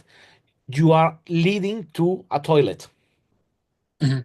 Yeah. And again here, I mean, if Yeah. you can if you can make the lift accessible, if you can fit two lifts, one here and one here, I would go straight away to the ambulatory. Even if you allow even if you allow to walk this way, maybe yes, maybe no. Well, yeah, you will need to allow, yeah. I mean, maybe you do this way, and then yeah, the utility will have to go to the lift vestibule. Only if you can. If you cannot, you do it the other way. But I So think you want to direct them yes, to the the ambulatory. different direction. Yeah. Because I think you're doing the ambulatory for a reason. Yeah. And then I think I'm not going to comment on the open plan offices because those will be however they have to be. And this is open plan office. These meeting rooms, are they meeting rooms to be rented or meeting rooms for the town hall? I mean, they need meeting rooms for town halls. So Okay, yeah, perfect. No, because I filling mean out. I'm asking these because some premises they rent the meeting rooms for people. Yeah. And in that case, you need to provide a kitchenette. Okay. Yeah. You need to provide the kitchenette. Why? Because they will, some of them might have a catering, some of them might have something, and or they might want to have a tea, a coffee, and normally it's enough with leaving a table with a kettle and everything, but sometimes you need more. So I'm not telling you to do it, but just for you to know, if you are if imagine that we're doing this, what you can do is that you take a space from here, you access it from here, and from here. And then here you have like a small kitchenette where Mhm. imagine that you are preparing something so someone can come, enter from out, set up all the food, and then someone else will come from the meeting room, grab the food and put it there. So it's a bit of making the functioning smooth. So that only if you need to. I think that if it is going to be only for the council, you don't need it, but it's more for you to know it for Yeah. a. And then and then comes a big question: what's happening at first floor level with the library? So there you have like a gallery around this part, and then my thought is to have like a books between the pillars here Lovely. on each side. And then this is open to below. Yeah, and this would be open. No, no, I mean this space to the right. What's happening? Oh no, I'm not sure about that one. I haven't Okay, thought but if it is about not it, but open, yeah, it's just more library space, no? yeah, yeah, Okay, perfect. Perfect. And this is library space as well. yeah. Okay. I mean, I'm not sure if this should be library space because I might need some more space for offices That's or it. That's it. yeah. But on top of that, if if this is going to be used by the library, let's imagine that this is only going to be this space, no? Yep. You need a staircase and a Yeah, lift. yeah. So maybe these pockets are to have a parallel staircase and a lift. Mhm. And I'm saying a lift because you don't want the poor librarian to be carrying a trolley full of books. You don't want them to Yeah, go up and down. So if for easiness, it can be a very small lift. You don't need to have a very big lift, but you will need one there. So you might have to use the pockets for yeah, that. probably. And then obviously you keep these, and you can say, imagine, for example, you say, okay, these ones, this room here to the side is the one I'm keeping as part of the reading room. And then this one I'm giving it to, I keep the symmetry here, and then this one I'm giving it to the office. Yeah, But you need a staircase from and a lift from the inside. yeah. But it's looking, otherwise it's looking quite good. Let's take a look at the basement. The underground. So this, yeah. Mm-hmm. So from the main room, you have come down this staircase, and then you can go into the cinema. But I still have some problems with because I have this staircase to access it from this side when like um the city hall is closed. Then you would have like an access to the cinema here with the reception. So there's still some Yeah. things to think about, and also like the you have the stair and the elevator. No, Which I would direction forget is? I would forget completely about this stairs at basement level. Yeah, yeah, Forget about it. I mean, if you need, we can try to find later on, because that's something that question is going to appear. Fire exits. We might have to put some fire exit, but your building is big enough to squeeze them anywhere. So we will talk about fire exits in due course. But then you will need to do something for the ticket office, which is okay because you can perfectly continue this beautiful vaulted ceiling that you're designing and then put a small bar here. So what did you say? A small a small bar. bar? Yeah, yeah, You can have it here, and then maybe it's linked with this area so that all this area becomes a bar, or maybe not. Maybe this area is closed. Yeah, because you will need to open this. You cannot enter directly from here yeah. into the cinema. It's better if you enter through this way. And well, we'll need to talk about accessibility, but that will we will talk about that in due course. And then yeah, I mean, and there will be toilets which will need to be accessible from the open area, the area that is open when the council is closed. But yeah, you will have one here and one here, whatever. So that's not a problem because you have the space for that. I think that this you will need to solve it. You Yeah. need to do a couple of sections and see how you're going to deal with it. Because the plan now is that it's accessible because this is from the ground level. You will access straight into Which is perfect. I to really this like room. Or otherwise, you would go up this stair and then down again. which is a bit uncomfortable, but yeah. I see that. Maybe you skip this staircase, because if you need to go up and then go down, well, you can enter from here. People will end up entering from here. Yeah, So maybe it's something that for the access when the cinema is operating, it can be either from here through this staircase when the cinema and the town hall are open. You enter from here, and when the cinema is open, you only enter from here, and this becomes like a lovely access to the council. And I'm saying this because you are going to have head height problems. yeah, So it's better to avoid them. And then yeah, you enter through there, you have two entrances, and then maybe all this is the ticket office or something like that. Maybe no, let's do it. because the idea is that you need to have a staircase going down from the atrium or yeah, or going down to this level because the street level here is at 8 meters above the sea, and here it's 4. So it's quite massive that you have to take. So my whole problem now, and which Branko has, um, are pushing me on is that this staircase needs to be, to solve the problem more. Yeah. You will need, and on top of that, always bear in mind that because this is a monumental building, so the regulations tell you that the minimum head height is 2 meters, but Mhm. you cannot do 2 meters here. You need to do minimum 3 meters Yeah. because you are doing a very big staircase, and you're doing a beautiful building. You're not doing an engineered building, so you need to put more. Yeah. But you are in the town hall of your city. You're not in a small house. So those are the rules. Even if they are valid both for public and residential buildings, you need to bear in mind the scale of the building that we're talking about. Mhm. So you will need to solve that. You will need to do sections, elevations, etc. Do several tests. But if you skip it, I don't see a reason why not. And then you keep all these as the ticket office. This becomes like a very long vestibule with a cafe dash bar in here. So because this will be, and you also need a technical room for the which can be here as well. We need a Yeah. technical room. So you might need to push this a little bit more on this direction to have the technical room here. Mhm.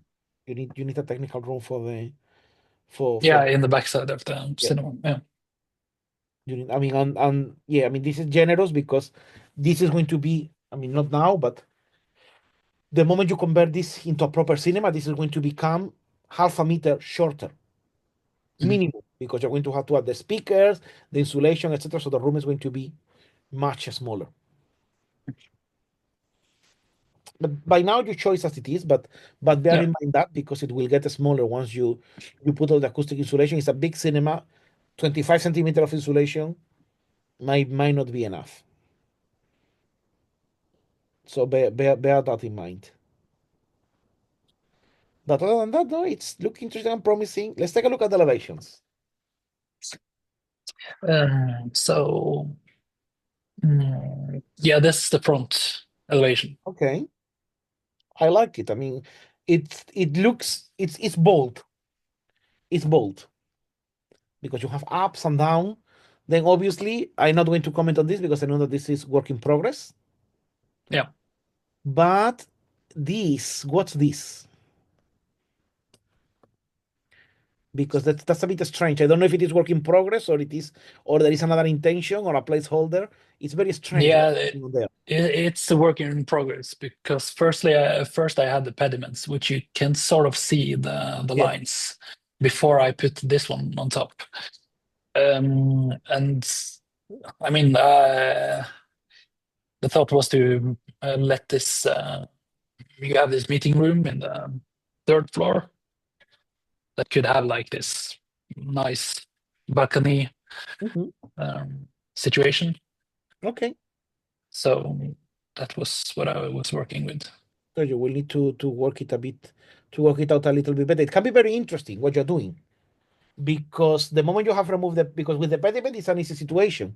With the pediment you have your arch and then the pediment and then the rest of the entablature and then that's it. No? And then your columns or pilasters. Thank you very much. Bye. But what you're doing here, you have your cornice. You have your cornice. You are putting an arch on top because you need to create the archivolt. You're having all these, then you have your frame. But what's happening above the arch? What are we doing above the arch? Yeah, we need to design some It's going to be something. very interesting. So Yeah, it you will need to break your mind. You will need to squeeze your brain and come with an interesting solution. But hey, it looks very interesting. So go for it. And I would say that the top of these pediments they are a bit thick, but yeah, I mean it's work in progress, so you will review that in due course. Now we have yeah, here and also like on the sides, you see two different solutions for windows. two. I take the three windows. Yeah, you think so? Yeah, Yeah, more light, nicer. I would even try. I don't know how you're going to do it, but I would even try to squeeze something in here so that this meeting room here in the center has extra lighting, or maybe you have like a wider window here which is more like a bay window. So you have your window with a little colonnade, and then a bigger surround. Speak with Branko, see what he thinks that this can be like a little colonnade. Yeah. So see as well, because it's a shame that this is because it's a very principal room, and we are missing some light for the sake of the composition. So we might need to work out a little bit. See examples in English country houses, because it happens a lot. Like you have the first level with a wider window. Francisco has a comment. I recommend you should have the same amount of windows on each side, ideally 3. So yeah, so Yeah. 3 windows is much better. Unless you were telling me that there is a fireplace in the middle of the room, which is not the case. And then yeah, it could be okay to have 2 windows, but it's not the case. Yeah. And obviously, I mean, again, I know it's work in progress, but the pedestals need the whole pedestal situation needs a bit to rework. You are going to add some nice surrounds here and there. So, and I think, yeah, and maybe fake a false window here if necessary. If there is no need of, it's no actual need of an opening, still keep the illusion of the opening. Without, I mean, with a false, with just a niche. Yeah. But I mean, it's still a room because it's under or it's over the circular elevator room. Yeah. So that would be But quite a big one. so the problem is that if you're giving a window, that's the one I suggested to have at the big janitor room. You don't need to follow that advice. But if you are going to give it a window, it needs to be maybe it's part of another meeting room. Yeah. So Yeah. which will be good because it has views, etc. It should be a good idea to. Let's see the next one. Okay. So this is like the cinema side, Mhm. and I should have removed the topography because it's in the way now. But yeah. Okay. I see. I mean, I see that the pedestal here is missing, and you are going to have to create like a double stack pedestal. Why? Because the height of your pedestal, as you can see here on the side, is going to be actually something like this. So you're going to have to create a sort of double pedestal, and with that I mean that this is your pedestal. No, which is this one. And then on top, you might need to create something very, very simple. No, something a bit like this with a fillet, and then another molding on top, and your pedestal sits on there. And then on this side, so you have your pedestal going up and down, and then here you have your base going up.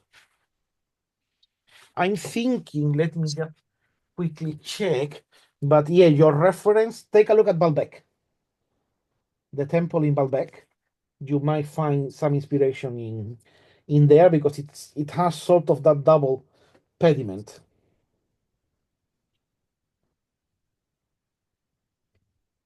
Yeah, check Baalbek, check what's the other big one in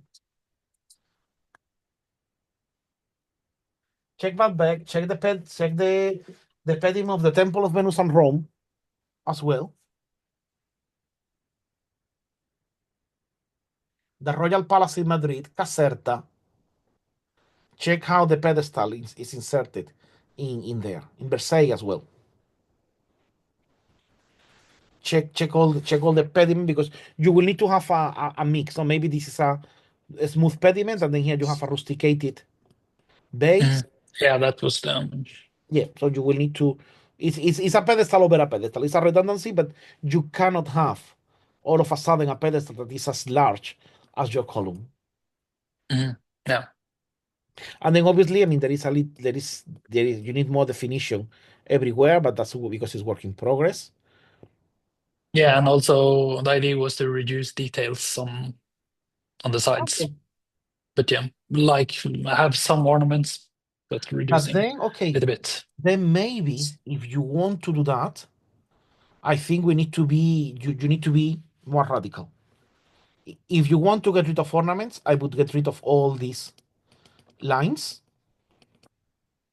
and then have some rustication on the side, because then this will become something that does this.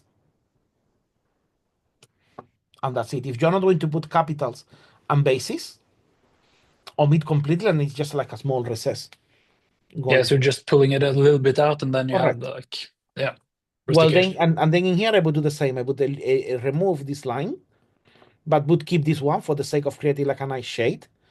And then you have this, and then you have a bigger recess to hold your columns. Something like this will be lovely. Mhm. But then, yeah, I mean, I think that the problem is that when you start eliminating, I think that there is always a point in which is you need to eliminate more than you would like in order to keep the coherence of the language. Mhm. So it's like if you keep all these vertical posts, it's like, what do? We need a base, maybe. But the problem, and I'm going to tell you the another thing I have seen it. I mean, Shinkel did it in one of the versions of the Neo Watch in of the quarters. Is like you still have your base, but you don't have the capital. But what the capital is, you just join this and create something like that. But you cannot do this in this case because your windows are touching the Mhm. arbitrary. So and it's okay. I mean, it's not that what you have done is wrong. It's okay what you have done, but you cannot do this other option. So because we cannot simplify a little, we need to go for and say we simplify a lot. Mhm.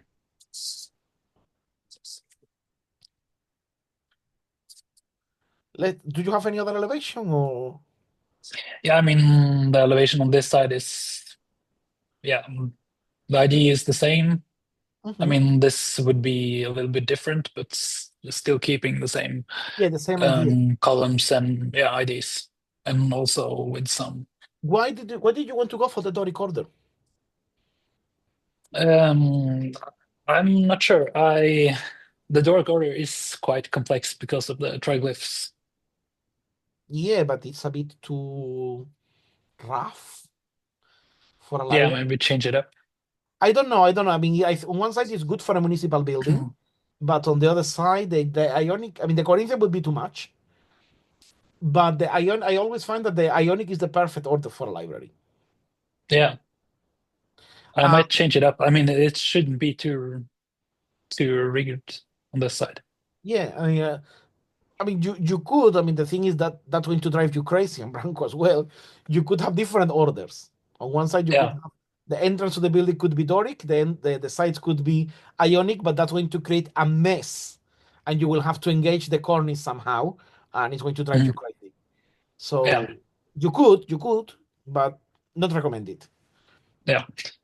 So I mean, if you stick with Doric, go Doric everywhere. But I would say that for example, and I'm saying this because here you only have two triglyphs, which is very interesting, but at the same time, I think that it's a bit, I don't know.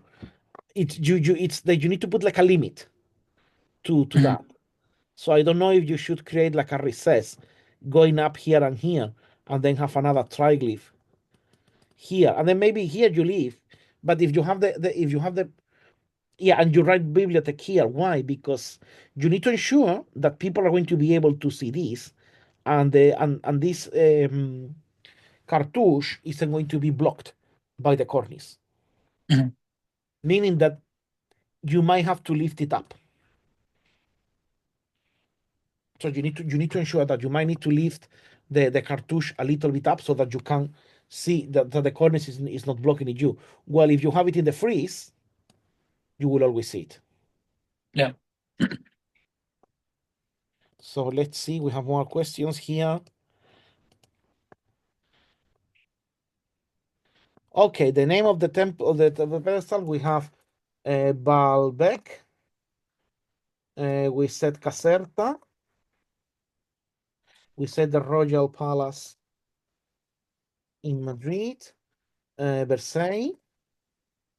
And what's the name of the palace in Lisbon? The one that is in a hill, the one that was built after the earthquake. In a Well, hill after earthquake. yeah, the one that King Joao built over a tent because he was scared of living on a Oh, Palácio Nacional da Ajuda. Ajuda. National Ajuda Palace. Yeah. Yes. I think check that one, check the Palace of Ajuda, because I think it's in a slope and they do something as well to deal with different levels. hmm Okay, So thank you very much. that's what I was thinking. And for you as well, Magnus, check as Yeah. well all that. I mean, it's Not the new facade. It is terrible. no, the old facade. The old one, of course. But check that. I don't know how you're going to feel bringing all of a sudden Jordania to the coast of Norway, but if not, you bring Caserta. Italians always do it better. Yeah. Yeah, no, Thank you very much. it's this interesting connection also with Lofoten, because they shipped dry cod to northern Italy. Look at And that. in Vicenza, they have the Vicentin bacala. And that's from the Okay. dry cod from Lofoten. Okay. Look at those Norwegians, Andreas, stealing our bacalao. Yeah, that's true. Yeah. Until very recently, there was a law in Iceland where Icelanders were allowed to shoot any Spanish or Portuguese, and it would be okay. They wouldn't be prosecuted by the government because of all the Really? fishing that the Spanish and Portuguese were doing in the northern seas. It was like Okay. something, it was like there was also a war between Denmark and I don't know if it was Denmark and Portugal or Denmark and Malta, something very random. And only recently they discovered that they were still at war, so they need to sign a treaty. A peace So treaty. this thing with Iceland was something like that. They discovered it recently, and then they went and said, "Look, I mean, we need to put an end to this little problem." Yeah. But yeah, thank you very much for bringing it, Magnus. I mean, it's interesting. Look at the section. Let's look at the section. Yeah, so but it's kind of a mess with the roof now. But this is what's interesting is the main hall. Okay. Check the the staircase need to be super comfortable. 150, no more than 17 centimeters height. That's too much. Yeah. 15, 60 centimeters much by 30, so do them generous. Which they are. They look quite generous, but ensure that. Yeah, I have planned them with like 154 Perfect. in height. Yeah, so they That's should be. perfect. And then very good, leaving enough space between the cornice and the window for pelmets and etc. Check for this downstairs, the vestibule of Santa Genevieve Library by La Brust. Can you write it down Yes. in the comment? Yes.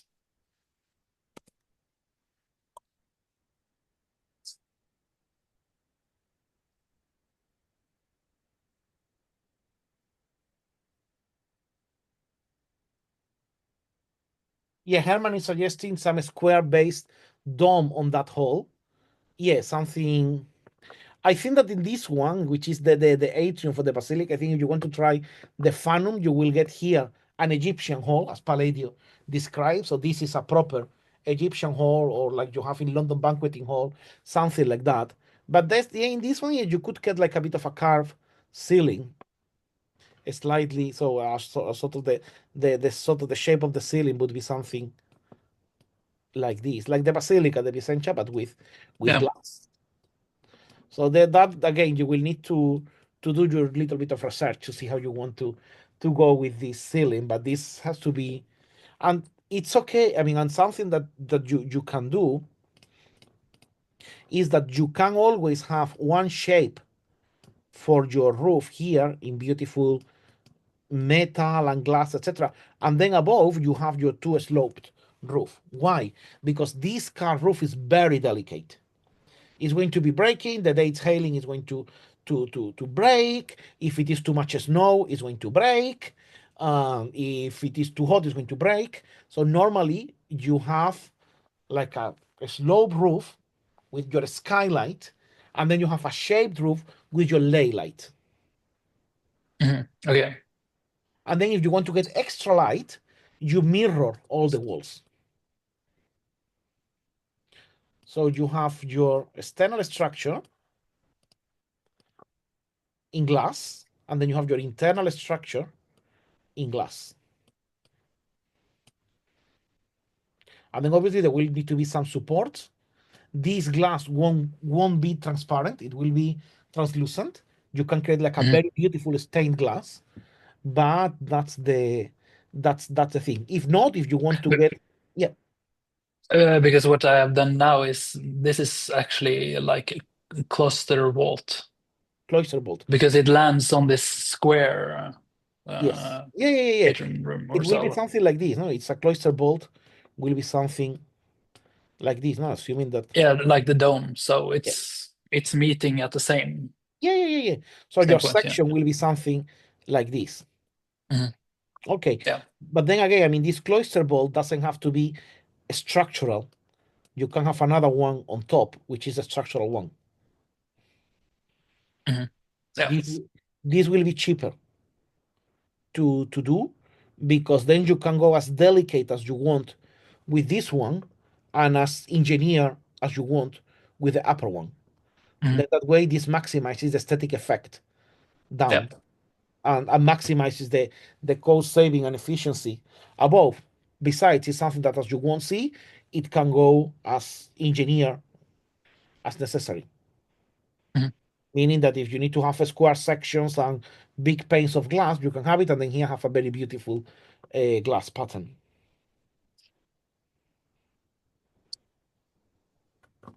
Yeah.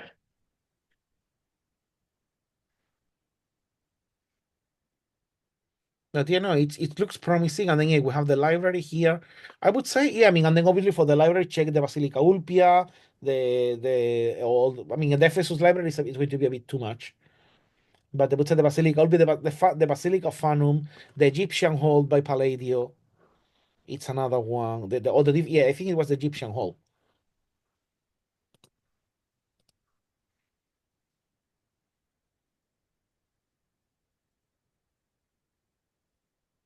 Which is not Egyptian at all. I mean, it's the way it's the way Palladio refers to something that Vitruvio talks about, Mhm.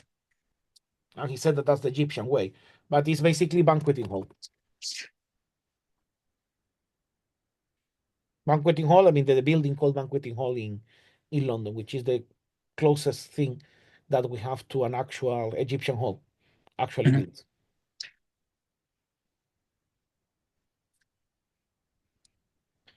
Yeah. Great. Great. Are you going to show this on Oslo or? Not in Oslo. Okay. I'm not sure about that, but yeah, it will be finished at the end of Yeah, May. because I mean, to show this in Oslo, is you're going to, that is that. I mean, I don't want to discourage, very well, the amount of time that this has. There are not enough hours for you to finish this by Friday. Yeah. So, but yeah, I mean, I might bring it and show to people if I have Yeah, like the show same it, show it. problems. But yeah, It will be nice to show. I am bringing the Gran Via competition that Herman was organizing. We were collaborating, so I'm bringing a poster with that, and I am bringing a poster with works from the students of the CPI. So okay, great. I think Oscar is bringing his own works, because I told him I'm not going to Yeah, and we're work bringing because a Kante's work also yeah, that will to be the good. exhibition. So I would love to see what you guys are doing, because you're doing quite yeah, amazing stuff. Okay, so I'm going to take a look at the questions that were here before. So we have Pablo. I didn't understand which kind of lighting do you recommend better. So the one I don't recommend is the one that was very popular, and it is still very popular. It's like spotlights everywhere. Please no. You should have spotlights for to accent something. For example, you have a painting, you have a niche, you have the TV cabinet, the bar cabinet with your drinks. you have one spotlight to one side of the room to illuminate that your beloved plant in the corner, only one, and that's it. But if you have your living room like 6 or 8 spots, doesn't look nice. So that's the type of spotlights that I would try to avoid, and then have a central light, central pendant, or several pendants. It doesn't matter, and then rely a lot with low level lighting. It creates a much nicer effect. I think this has been a fashion. No? It was very fashionable in the late 90s and early 2000s because they invented them. And then, yeah, it was very, but now you have the LED lighting, which you can create tray ceilings or covered ceilings that are much better for that. So that would be my recommendation. And also, I'm going to leave here the name of a good lighting company, the best in the world, John Cullen. If you look for them, they offer lectures and they offer what they call CPDs. And if you enter through Riva CPD and then search for John Cullen, you will be able to read some information and articles about lighting, and I think some recordings that they have for you to watch a lecture about lighting in heritage buildings. So that's the ones that I would recommend. I always recommend John Cullen. They are lovely people, and they are the best, basically. You have others that are very good, but nothing like John Cullen. John Cullen is the name of the company, but there is no John Cullen working anymore there. So just for you, don't ask for John Cullen when you call. And if you're lucky, you will get the best one, which is Sally Story, which is yeah, wall lights are good. You need to choose when you're putting them, because wall lights is like they work well in a corridor. They work very well in a corridor. Wall lights work well in a library. They work well in the styles of the bookshelves. They don't work well, for example, in a dressing room, because in the dressing room you need free mobility. They can work well maybe in a bedroom, and in a bathroom they work very well. But in a living room, I like putting, for example, an artwork and then 2 wall lights either side. That's a nice thing to have. But don't rely on wall lights for your lighting. You still need to have some sort of pendant light, some sort of ceiling light. Indirect lighting is good, and then low level lighting is always amazing, lovely. Especially nowadays, I mean, they tell you that you should turn off your ceiling lights at least half an hour before going to bed. And also, more important than the type of lighting is the temperature of the lighting. So you don't want a pure whitish blue lighting, but you don't want the yellow either, or the orangey yellow either for a regular thing. You want a creamy color. So that's the best one. The temperature of the lighting is also very important. In a kitchen, you want it to be white and pure and aseptic, almost like that in a bathroom. But in your bedrooms, you want something a bit more creamy. Or living room, you want something more creamy. Because also it's also related with the circadian rhythm, etc. You cannot you need to be careful with that, otherwise that's the problem. That's why we have problems sleeping, etc., because of all the amount of lighting that we have. What about central ceiling rosettes? You need to have them, otherwise what you're going to have like a hole in the ceiling. Now, central ceiling rosettes, if they can come with a lamp, or you're referring to the proper plaster rosettes. I mean, was thinking, no, I mean, you're not talking about the ceiling that come with appliance. You're talking me about the plaster ceiling rosettes. So those ones, I mean, again, it depends on the hierarchy of the room. So the hierarchy and the purpose of the room is very important. You cannot have a very elaborated rosette in a kitchen, but a nice elaborated rosette could be good in a living room. And in a bathroom, you want it to be as plain as possible. And in a bed, so that's the thing. You need to consider them in relationship with the rest of the room. If you are just putting the a super ornated rosette in a small house, it might be too much. But yeah, definitely, if I mean, I would say that if you it goes as well with the cornice. So if you have a nicely elaborated cornice, you're very welcome, Magnus. I hope to see you in Oslo next week, and I'm going to talk about Oslo in a moment for everyone else, because if you cannot come to Oslo, Oslo will come to you, and you can watch us online. So I will give you the details about Oslo. Yes, we'll meet there. Yeah, we'll meet there. Yep. Bye Bye. bye. Thank you for coming. Thank you. So yeah, that's a bit the idea with the rosette. I would say that if the house is small, the cornices aren't very elaborate, don't use a rosette. Use the rosette that comes with appliance, should be more than enough. Obviously, I mean, if it is a plastic cylindrical rosette, you can change it. I mean, you can buy thousands of them and you don't need to go very elaborate. You can even buy them on Temu. So, but that's because we're talking about a very low budget house. I mean, but even for a small house, you can buy a nice old pendant, small pendant, because obviously, I mean, because there are very beautiful small pendants. And then, can we check about the column dimension? Is a quick question. Yes, I don't know if the Francisco who is asking about the wall light is the same Francisco who's asking about the column, right? Yes, we only have one Francisco today. Yes. Okay. Tell me about the column.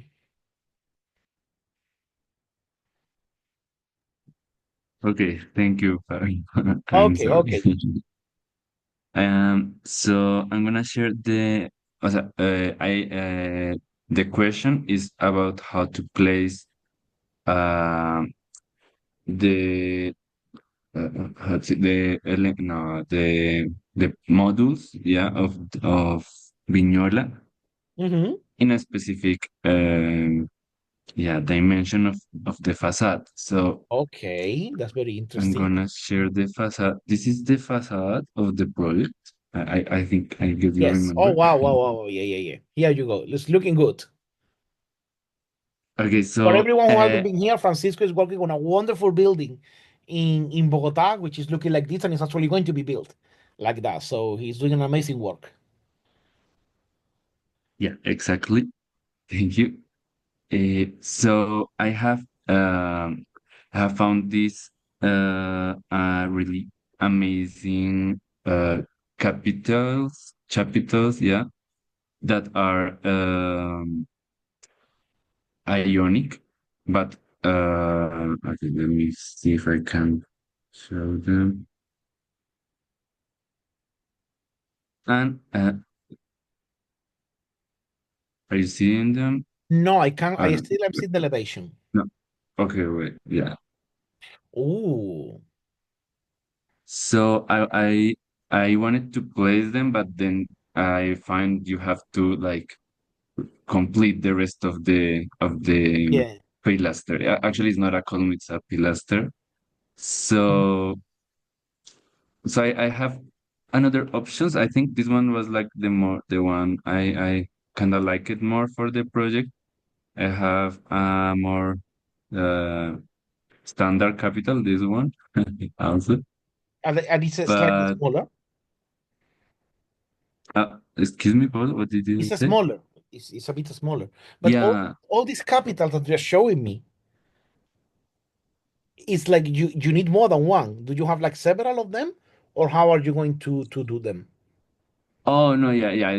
These are like the model, and they take this model and they make the replicas in a stone-like cement. It's Yeah, and it's reconstituted the it's stone. Amazing. yeah, right, exactly. So that's the idea. So I have to pick it. Actually, even they told me they can change I mean, the dimension, they can make it bigger or smaller, but I Ah. guess I would like to try to work with this. But that's actually the question because, like, when you go to the facade Mhm. again, so I was in. So these are the columns I like the pilasters actually. These ones are like the ArchiCAD columns that the program has. So they are just the placement, but they are not the end. So I take the dimension of the floor, like from beam to beam, to say Mhm. it in a way. And that was the dimension I divided in the models, Okay. like following Viñola's. Mhm. But then I have this. Discrepancy. So my question was, should I mean, I'm not sure if it's clear, but Yeah, yeah, yeah. it's not exactly going Correct. with what But I had before, to say it yeah, in a way. and the question So is how to proceed. yeah, so I should make the building to get into these divisions, or can I move these divisions to make, because for example, I have the pedestal is just 65 centimeters, No, that's not so enough. It it's a should be very 80. low for a balcony, so that must have at least 90 Yeah. centimeters. So what So that's the yeah. it's a bit of a problem, but what I would do, I mean, I would say that I love the baluster that you have done. They're very nice. Yeah, also I remember we talked about it, that the idea was to simplify it, because the spaces between the balusters Yeah. Yeah, they can have to be be the 10 very centimeters. wide. But I think you have done a very Exactly. beautiful job. I really like them. I really like them. Oh, okay, cool. Yeah, they also, it will be also in this reconstructed stone, Oh, because perfect. the guys told me they can do it, and they have already many uh, kinds of balusters, and some of them are this kind of baluster, like simplified balusters, to say it in a way. So it will be like kind of like this, yeah. No, that's perfect.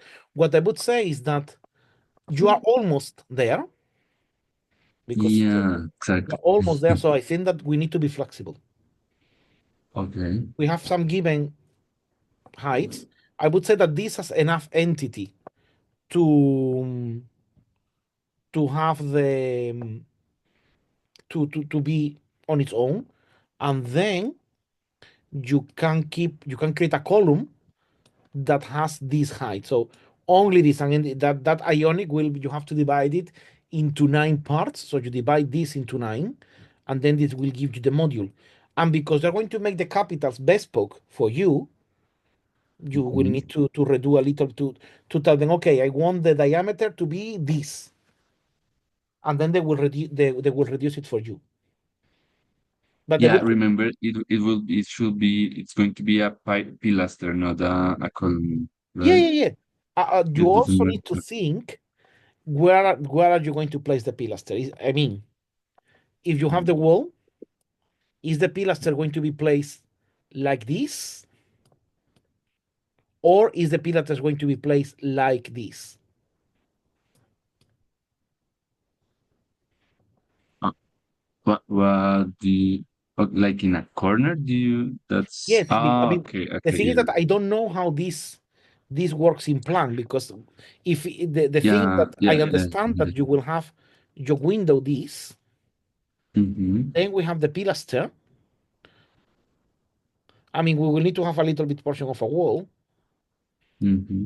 to absorb the Yeah, yeah, capital. it will be more something like this. Yeah, exactly. Because that's mostly because of the constructive process, I guess, that we also need to how to say, take advantage of the most inner space possible, because it will be an apartment, Yeah. so So you yeah, can. I think that I that's what I would do, Francisco. I would get the remaining height that you have and do there. Herman is suggesting another very good idea, which is Great. that you keep the column. No, you can make the pedestal and the balustrade 65. I mean, I would suggest something similar to what Herman is suggesting. Because Herman is suggesting to have the pedestal to here Mhm. and then solve the lack of distance with a metal balustrade. what I would suggest is that this is the fixed height of your column. Then we need to have all this is my pedestal. Then I would put my pedestal here, the distance it needs to be, and then start my balusters. And then you have like a solid part below.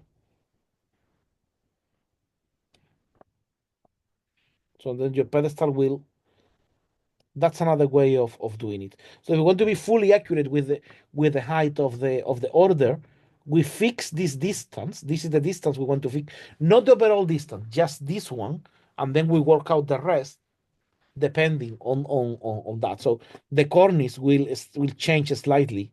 The size of the cornice will change slightly. Okay, so what you are saying, it will be better to keep the proportions, right? You keep the Or I mistake. no, correct. The height of the column is this, and you proportion the column based on this height, which is a fixed Okay. element. Then you can A, keep the pedestal as it is, or B, you put the pedestal at its right, as its correct height, which will be something like this. I'm going to do it in another color, which will be somewhere here. And then all these will be solid. And then you have your pedestal, and then you have your balusters with a little base, and then they go and do this. But the problem is that considering how they are going to be on site and with construction, I think that the best way to optimize everything is to keep this as a conceptual pedestal all open, because you will want to have that sort of airy area idea up to the bottom if possible. Then keep the cornice, the column, as it is, and reproportion the cornice. So treat the pedestal as an independent thing. And the reason is because there is no fixed rule for the pedestal. So we can argue that the pedestal is slightly taller. It's 25 centimeters taller. But that will shorten the column, right? Because the No. column. The column No? will be shortened or enlarged because you need to divide the distance in red into 9 parts. Okay. So, This you divide, said yeah, divide the new distance in 9 parts. in 9 parts, which is the proportion of the ionic order, and you give one to the lower diameter, and then you reconfigure accordingly. Cool. And So the pedestal it doesn't matter to change the I would say two modules options. of Either the A, pedestal, you keep it as it is, or B, or if you want to or keep it you. its actual height, you reduce the height and then you keep the bottom part solid. And then Okay. the line, this line will be lifted up to here. Okay. Perfect. And Okay, then that when you was see the window in the section, we will have something like this. We will have this elevated. We will have our baluster. Mhm. We will have this. And then we will see,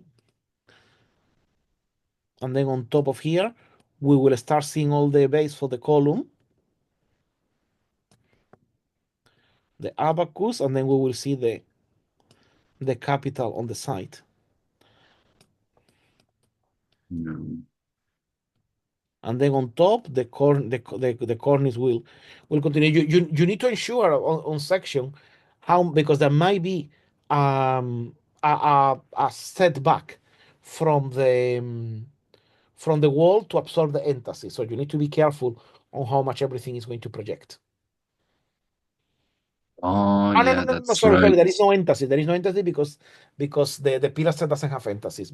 But you will need to see how that, because obviously once you see this in 3D, the column is projecting much and there is a little recess of the wall. You need to see that in context, because your baluster is going to move. You're going to have something like this. We're going to have the pilaster, no, sorry.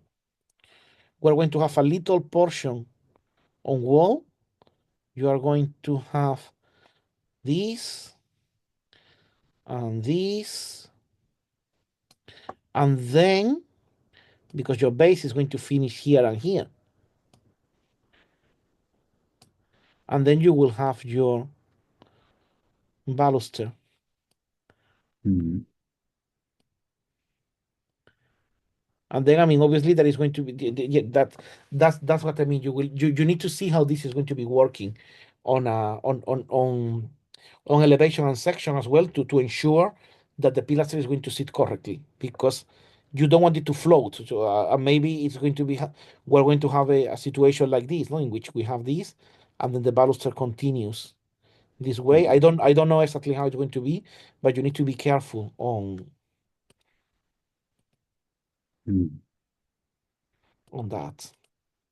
Yeah.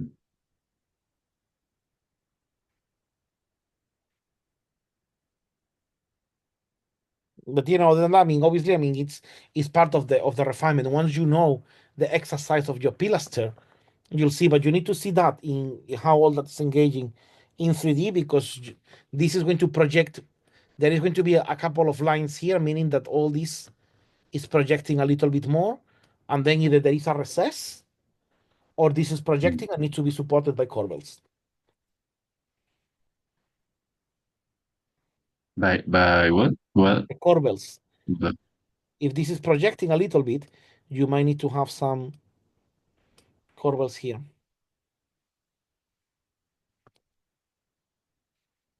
Can we see it in 3D? oh, okay, yeah. Because I have made some small, I mean, very starting section, Yeah. but that this is a structural section. So these are the beams, and what I am planning to do is, as the cornice should project, I'm going to do it in concrete, and then how do you say, place the cornice in Around. front, like, yeah, exactly. Yeah. So this is where the columns should, yeah, Okay, go the, okay, I see you have a margin. Okay, perfect.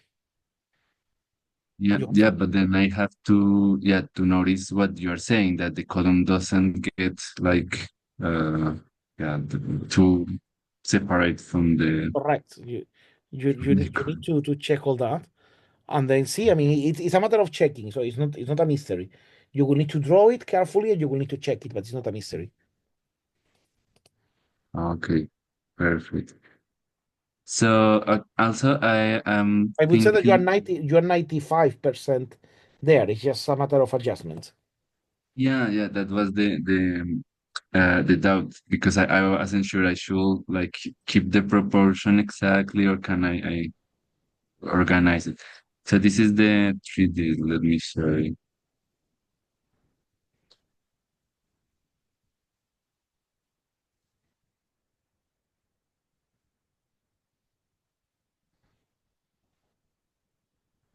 So I changed some little things. For example, I had a baluster here instead of the in the this first main floor, to call it somehow some way. Mhm.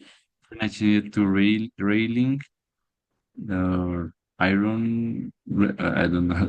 Yeah, Yeah, I think. metal railings, metal And railings. We don't know if they're going to be yeah, aluminum or and I steel or whatever. finally, yeah, yeah, exactly. So and I finally made the finish of the building, where I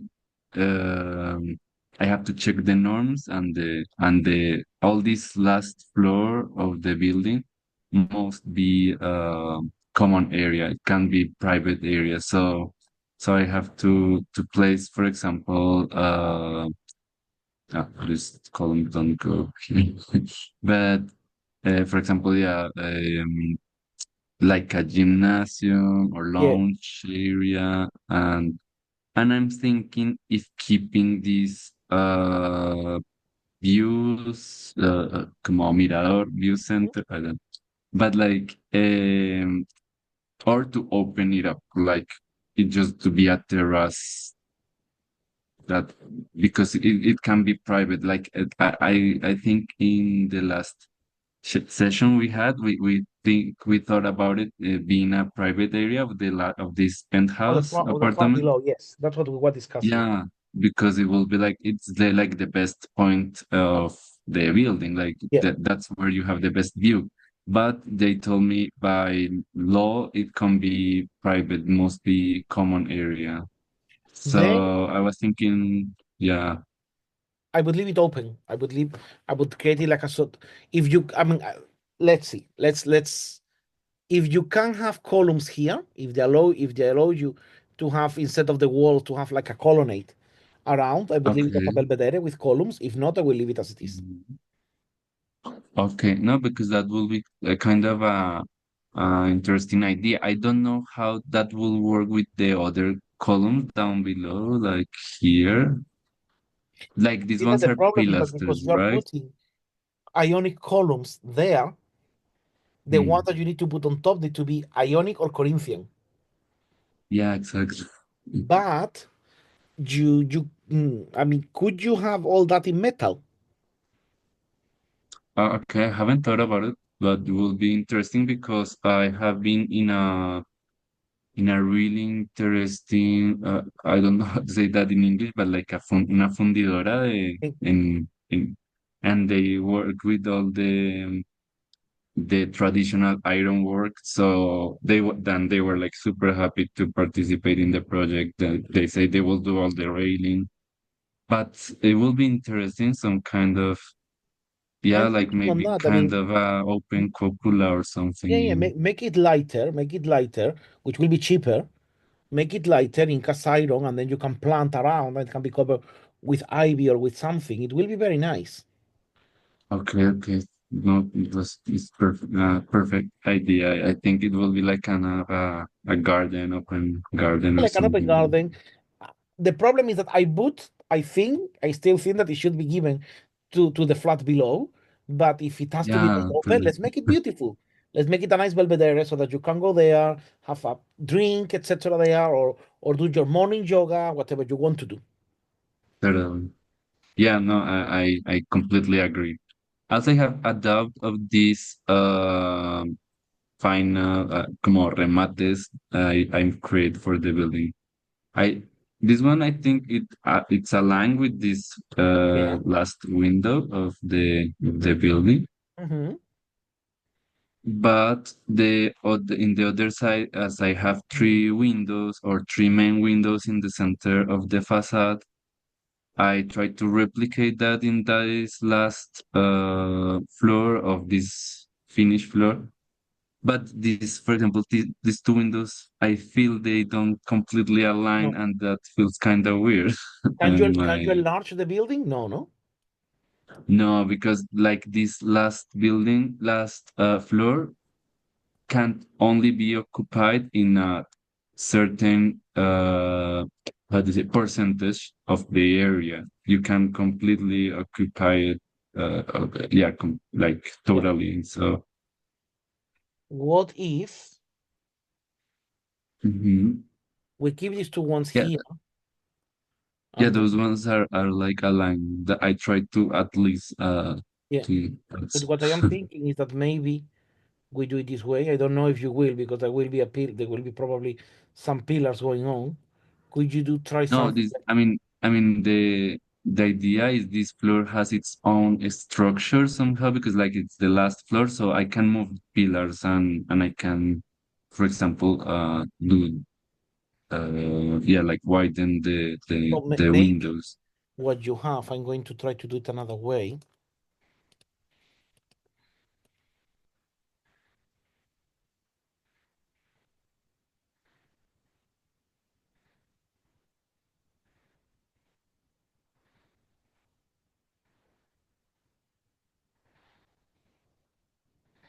I have one window here.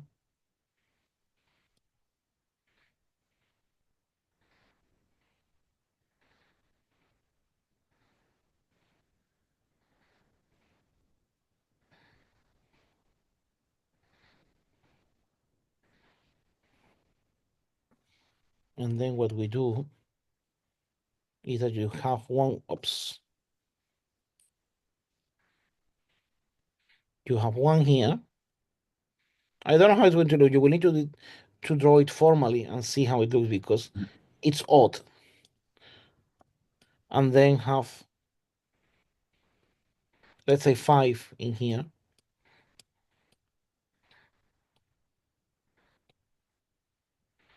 This could be one way.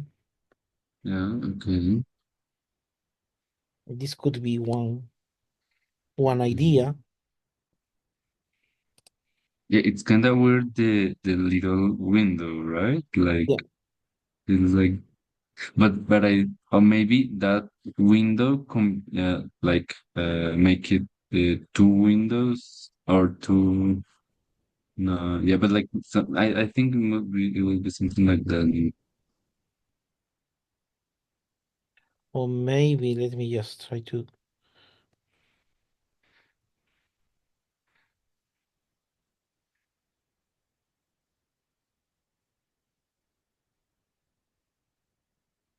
Maybe another idea is you keep here Mhm.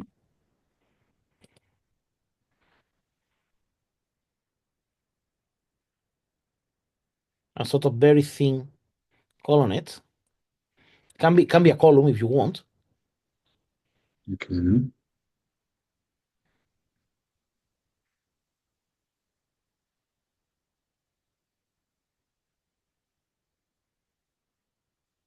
Mhm. And then leave all these like this. Let me just. Oh, okay. And you just leave whatever space you need to have a pillar in there, and the rest is just glass. So that way you have a 3-5-3 situation.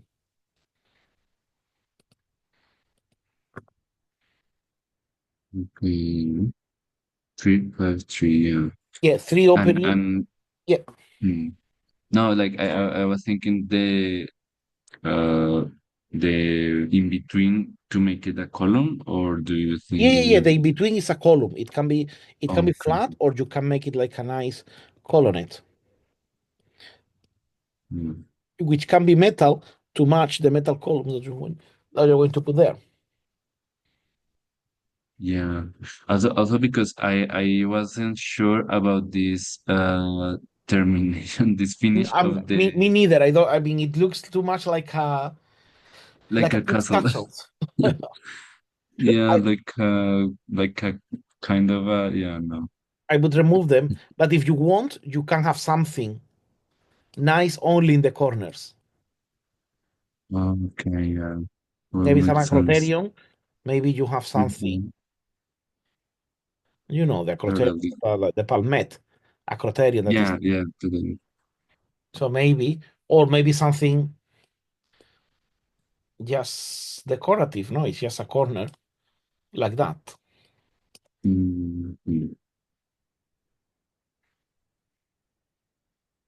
But Agree. not definitely. Oh, no, I wouldn't definitely have everywhere. It looks too much like a castle, like a correlated castle.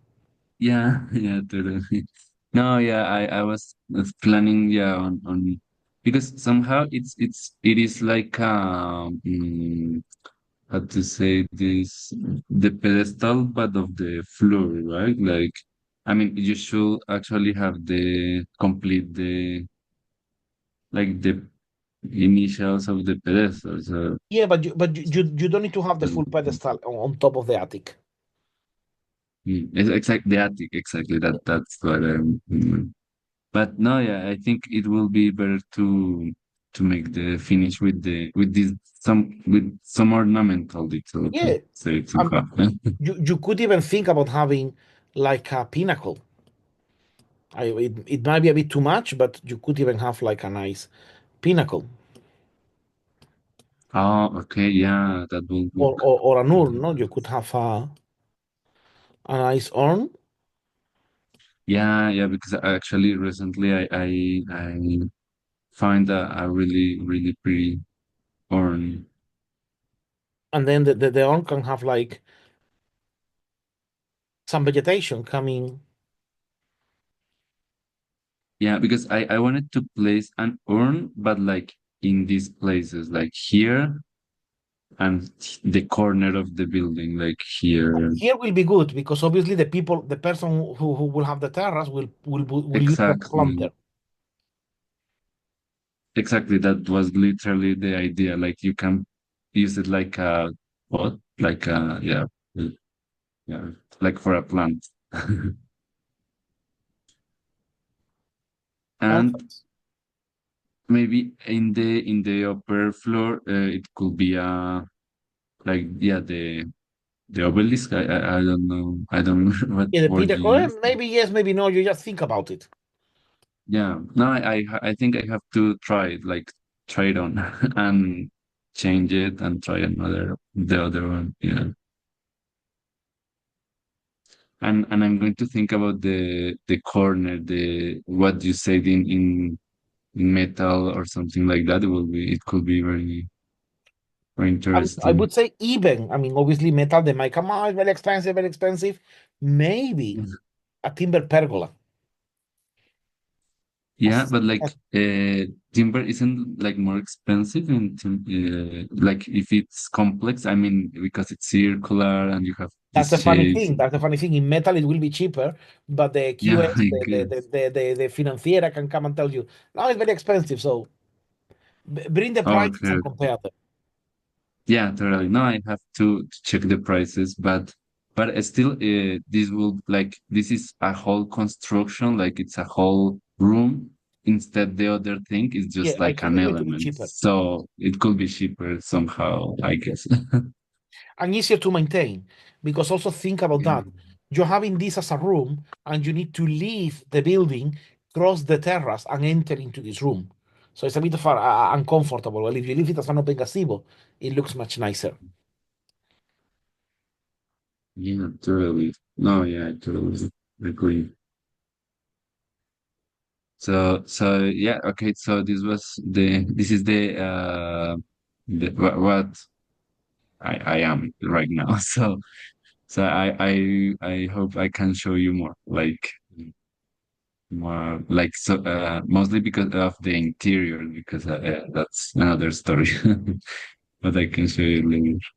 Yeah, I mean, we can talk about the interiors later on. I mean, it's always a matter of the interiors can be very interesting as well, no? Because it's also a matter of what you have available locally, but you can do very beautiful things as well. I mean, and I think that yeah, I mean, I think it's do you there in Colombia provide with a kitchen, fully equipped kitchen, or just the sink? Yeah, yeah. No, actually we I mean there are many builders that they are now not providing kitchens, but Mhm. it depends on the wealth, I guess, of the project. Like if it's a more high class project, you have to provide kitchen, yes or yes. Yeah, yeah, And yeah, if yeah.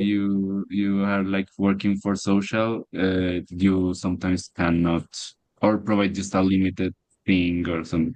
But in this case, we are going to provide kitchen. Like I'm planning to work with a person who do all the stuff of the kitchen in the Four Seasons, Oh, and nice.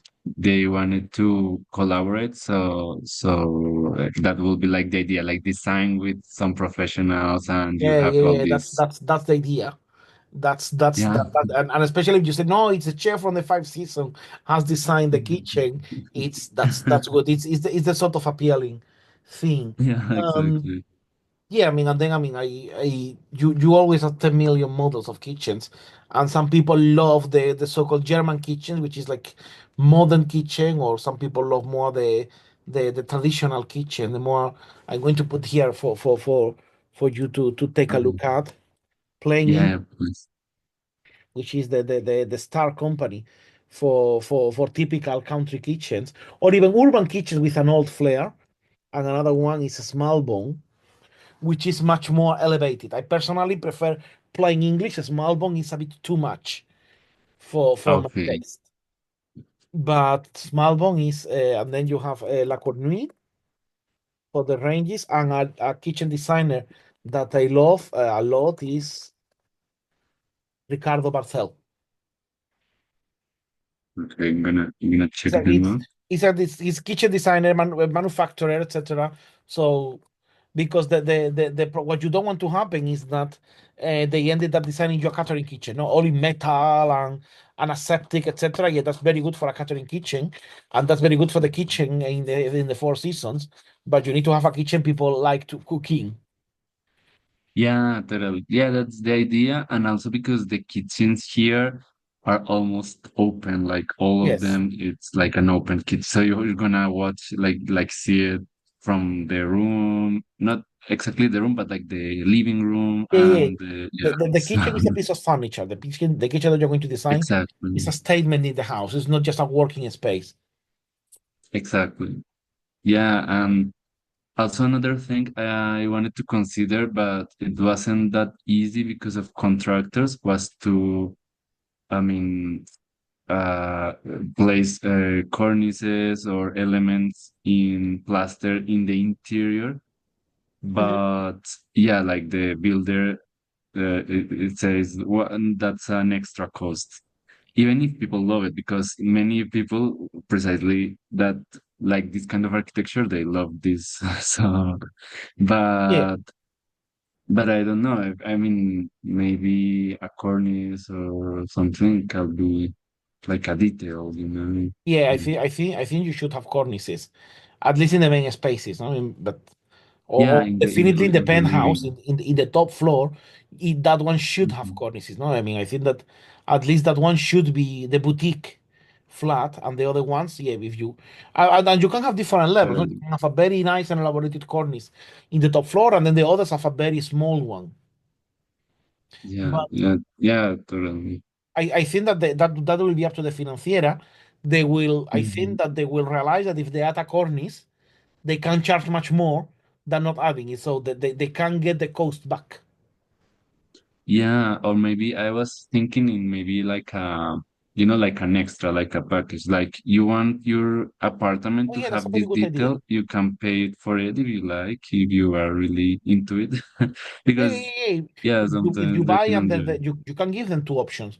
You can say, okay, we give you boom or three. No, we give Mhm. package A, package B, package C. Mhm. Package A Yeah, is you just get the flat, um, and the bathroom. The kitchen is just the sink. exactly. Plan B is a very simple IKEA-like kitchen, and that's it. And Mhm. then the pack C is like, you know, you have a well-designed kitchen, cornices, etc. Exactly. Yeah, yeah. I was thinking something like that could might work. I mean, the project management hates that because like they say no you have to take notes, and then you have like very specific things for each apartment. It's different if you do the same for all of them, right? You That's true, and that might cost money. So if you Yeah, do exactly. all of them If- with one range, it's cheaper than if you do two range A, two range B, two range C. That's for sure. exactly. But it is also a good compromise to say all of them are plain, and then the luxury range takes all the cornices and takes everything, because that we are going to charge to that person much more than the rest. Yeah, yeah, that will be the idea, like you can somehow recover the loss Yeah. of the extra managements, to say. Okay, Paula, that was the question I plan to show you when it's Yeah, yeah, I mean, done. I'm looking forward. You're always very welcome to come and show your progress. But thank you Thank for you very showing much. it. Okay, okay. Thank you very much, Paula. You're very welcome. I think that Lara, I think you asked a question, and Julia has very kindly answered you, and that's my answer as well. That's Revit Renaissance is a very good book for those of you who are trying to do stuff on Revit. I don't use Revit, so I cannot talk much about about it, but I know that people who are using it. I think that what you should question yourself, because working in Revit is very time consuming, is that do you need to show the orders in Revit? Isn't it be better to do part of the drawing in Revit and another part in 2D? I'm talking from the ignorance. I don't know Revit. I don't know your project, but I know that Revit is very time consuming, very energy consuming, very memory consuming of your computer. And there are things that we think that need to be included and actually are necessary. So that's a bit there. But you need to duplicate the work and rely a lot in the old style 2D. So that's my comment, no, that maybe you don't need to. But I think that the problem that a lot of people who are, I mean, the old, it's a problem that Revit has sold us, that you do everything and you do everything in 3D and then that's it, that the building is done. I say no, you need to work a lot on the presentation, on the lines, on the class, on the thicknesses. And that's something, and when you work in 3D, the 3D, that's an extrapolation of the 2D. When you are seeing the work in 2D, doesn't always look neat. So you need to be very careful. I personally always prefer to when I have work in BIM, because I work with architects and with engineers who use BIM. Normally, I mean, I tell them that I don't expect me to do my interiors and my facades. They're not going to be done in BIM. They're going to apply them onto theirs. And then the model is a square box. And then they have extra drawings with the whole facades and the whole internal room elevations. And the room elevation are two boxes. The one box for the room area and another box for the tray ceiling. And that's it. And that's enough. But then you need to have behind another team drawing all the interiors and all the exteriors. So I think that's something that you should take into consideration, which is the best way to go. Because as I said, relying 100% of BIM, you might not like the results.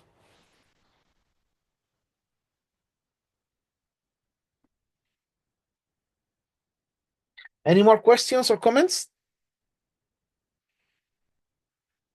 Yes, we have another question here. You are very welcome, Lara. Any more questions? Because if no more questions, we're going to go to our usual sections of announcements. So you know that next week will be. Oh, we have a question now. You are very welcome. You know that next week we will be in Oslo on the beauty and ugliness in architecture. I will be speaking twice. I will be speaking about architecture, traditional architectural education in Spain between 1750s and 1950s, 200 years of traditional architecture in Spain. And you will be able to enjoy that in due course from here at the Salon. Because for those of you who are not coming, I mean, together with more speakers, no, I'm only talking about myself. And then I will be having a drawing session as well. But for those of you who cannot come to Oslo, through Eventbrite, you can book your tickets and watch us live in Oslo. So I recommend you that if you want to watch us live, yeah, you have to pay a little fee. The entrance to the live event is £30. You're only paying $10 to $20 to get the online tickets. And then believe me, it will be worth watching it. You are going to have people from all over the world with that, and I strongly recommend you to join there. If you subscribe to the Classic Planning newsletter, I think that you get a discount. So please subscribe, wait to get your discount code, and then apply it.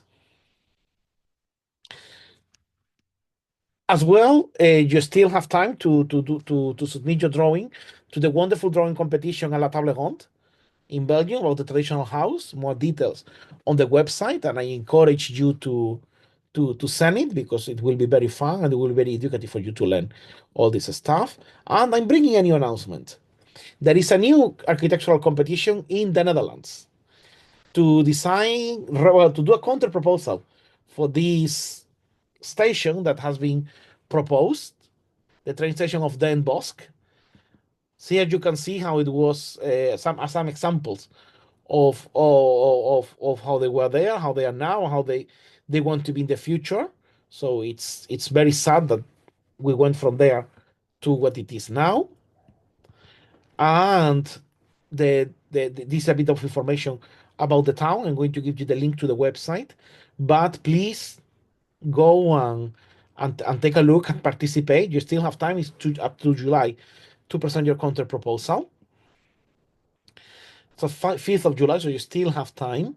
This is the thing that you need to present. I will be repeating this up until the last session. This is the price. It's a good price, 250 euros plus plus the book. It's not bad. It's good for the amount of information. Your name will be everywhere. And one thing, I will be in the jury, so you cannot show this proposal here. So and you cannot contact me to ask about this proposal because I will be in the jury. So that's the only thing, the only condition that you have. So you can participate. I encourage all of you to participate, but don't ask me anything, please, because I am in the jury. And here you have architecturalomslag.nl. Or if not, you can check on the Instagram, the Architectural Revolt in the Netherlands. Please check them. And good luck and participate. I think that the more the merrier. And the last competition in Amsterdam, Heineken Hague was very fun. I think that it will be very fun to see what people come up with the train station. And usually, as I always say, much more. Follow your local chapter of Inbound. Subscribe to the Classic Planning Institute to know more. We are open for our courses in the Classic Planning. We start our next intake in late October 2025. So please come and join us. Inquiry more, you can send me an email and a message. You will have a lot of fun with us, because if you come here and see what you are learning during 1 hour for free, imagine that you will be learning during 150 hours for a very competitive price. And as I always say, this is what you will see from your screen when you are learning from us. This is just a live picture taken during one of the classes, where I am actually explaining you how to draw the Corinthian order with, as you can see, a lot of detail and marks. This is basically a working drawing, but you will be doing this same drawing that I am doing for you, and you will be very happy knowing that how you can learn how to design the classical architecture if you come with us. And we will have an open exhibition online. I mean, I keep saying it very soon, but not all the students have finished their work, so we cannot have the online exhibition. But you will know about it, and you are all invited to the online exhibition. And unless you have any more questions, we are finishing here. Stay tuned. Saturday, 10th of May, we will be talking about the star cases and their usual critique. The lecture in Oslo will be published in due course in social media, and you will be able to enjoy it in case you don't watch us through Eventbrite. Any more questions?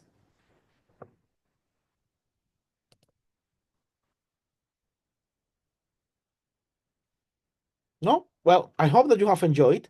You have a message there from Wicor to us, so please follow him. He's doing a lot of stuff in France. So if you're interested on what he's doing a lot. So follow, message him. He's very nice. He's very friendly. So message him. He will add you to another group that he has about France. It's mixed English and French, so it might be a bit difficult to follow.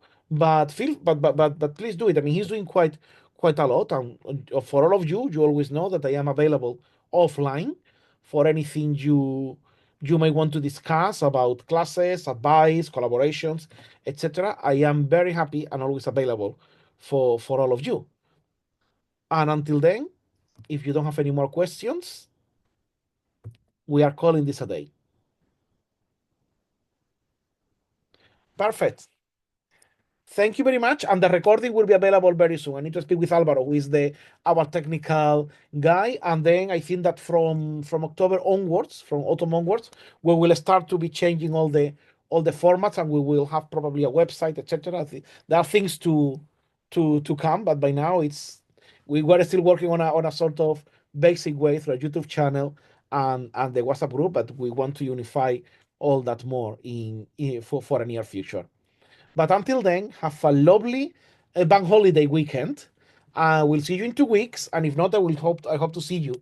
Well, I hope you see me, because I won't be able to see you online from Oslo next weekend. Thank you very much, and bye bye. so much, Pablo. Thank you. Thank you, Bye-bye. Pablo. Thank you. Bye bye. Thank you. Bye. Bye bye. Bye.